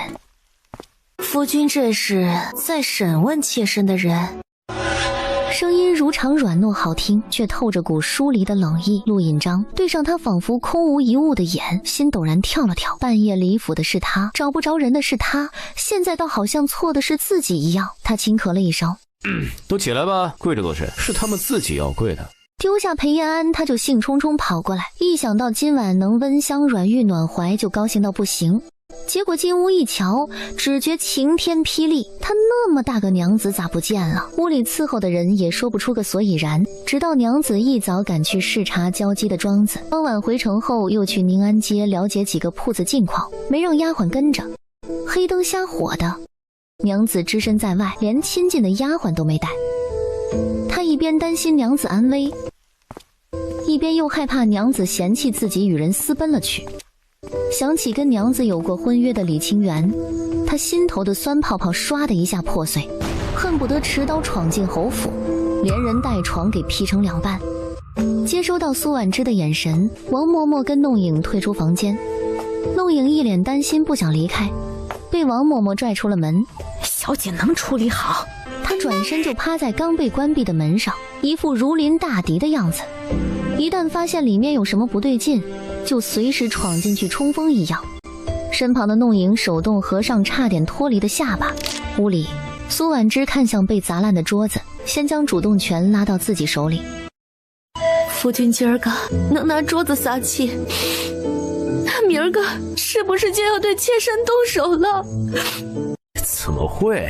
我陆引章要是敢欺负娘子，就罚我五雷轰顶，永世不能。啊！休要胡说！还不是胡说？为夫对娘子的承诺都是真心的。哼！男人傻呵呵咧着嘴，瞬间被他对自己的关心哄开怀。苏婉之哼了声，扭过头去，不愿搭理他。陆引章圈着他的腰，说尽好话：“我的错都是我的错，以后再也不逼问娘子下落。娘子愿意回来，就是真心爱我。我胸无点墨，碌碌平庸，能得这般貌美如花、娴静纯善的贤妻已是大幸，如何能过分干涉她的自由？娘子又不是我圈养的金丝雀，该拥有自己的一片天。”苏婉之显然还在气头上，从他怀里挣脱，侧坐在榻上，背对着他。娘子，娘子，我的好娘子。陆引章嬉皮笑脸地绕到他另一边，却见他已泪流满面，纱巾都湿乎乎粘在脸上。陆引章慌乱无措地伸手去擦他的眼角，泪水却越擦越多，他的心跟着抽搐了下，像是被块大石板压着。他拿掉女孩脸上的面纱，娇艳的美人脸沁满泪水，总温柔看着她的杏眼，此刻含着失望。苏婉之扯了扯唇，苦涩堆砌在嘴角。妾身今日在宁安街瞧见夫君进了婉玉阁，曼瑶姑娘舞姿倾城，难怪夫君窍学，也要来欣赏一番。都说家花不如野花香，妾身往日不信，今夜却是被打了脸。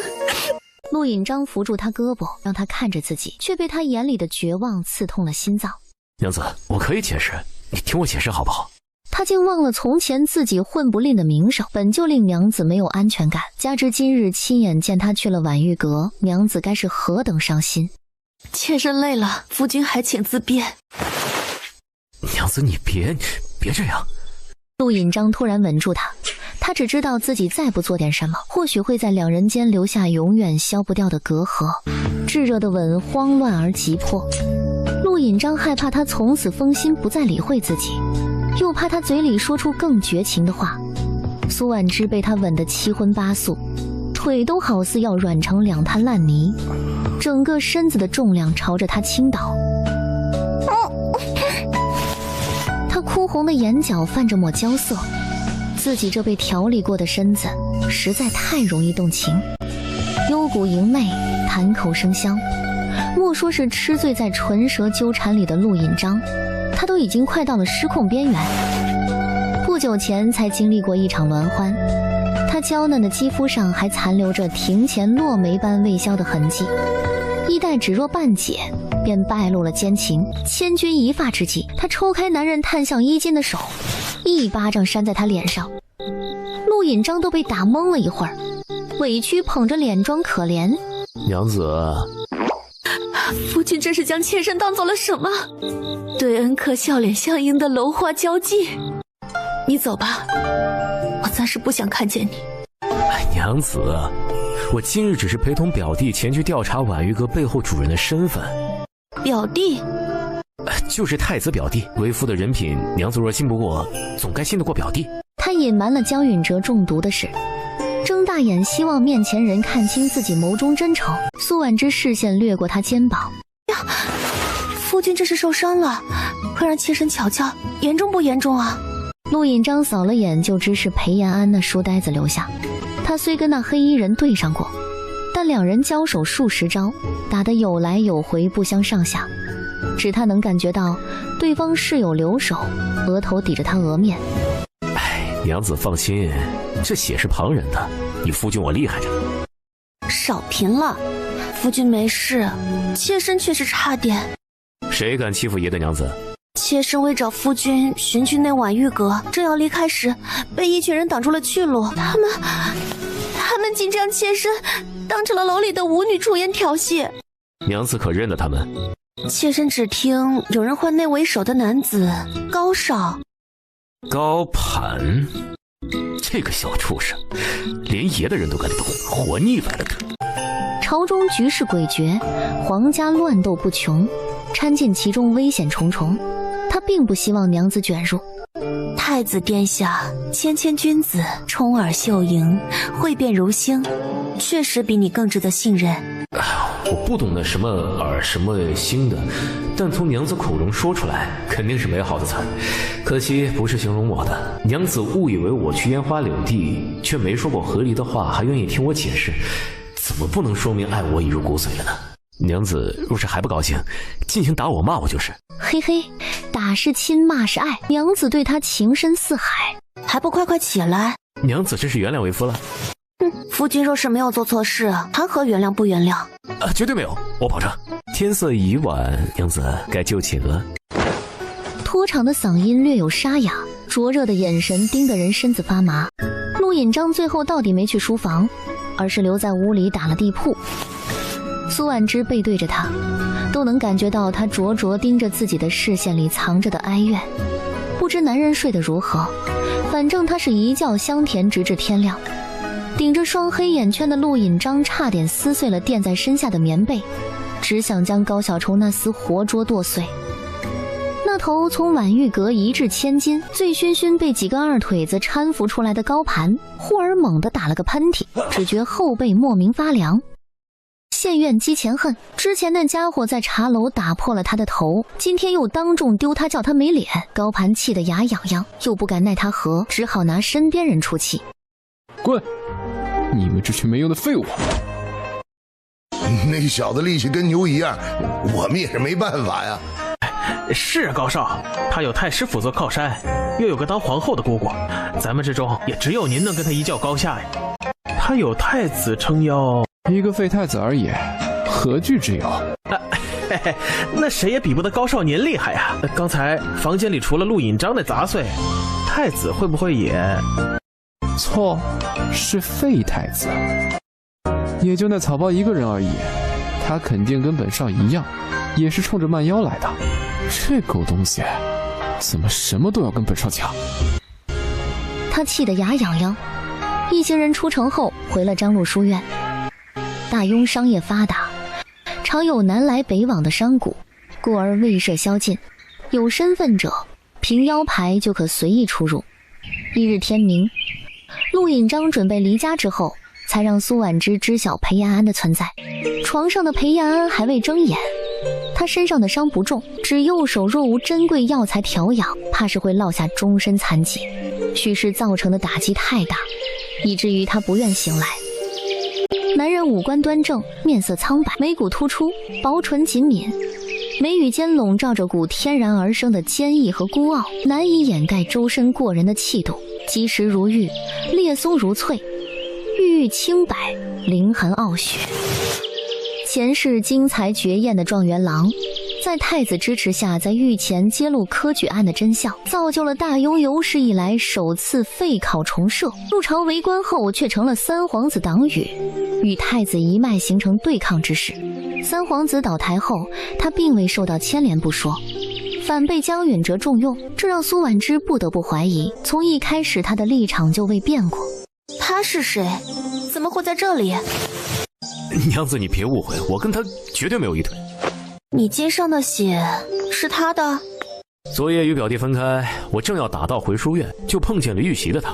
我跟那黑衣人赤手空拳搏斗数个来回，最后凭借灵活矫健的身手，将他打得落花流水。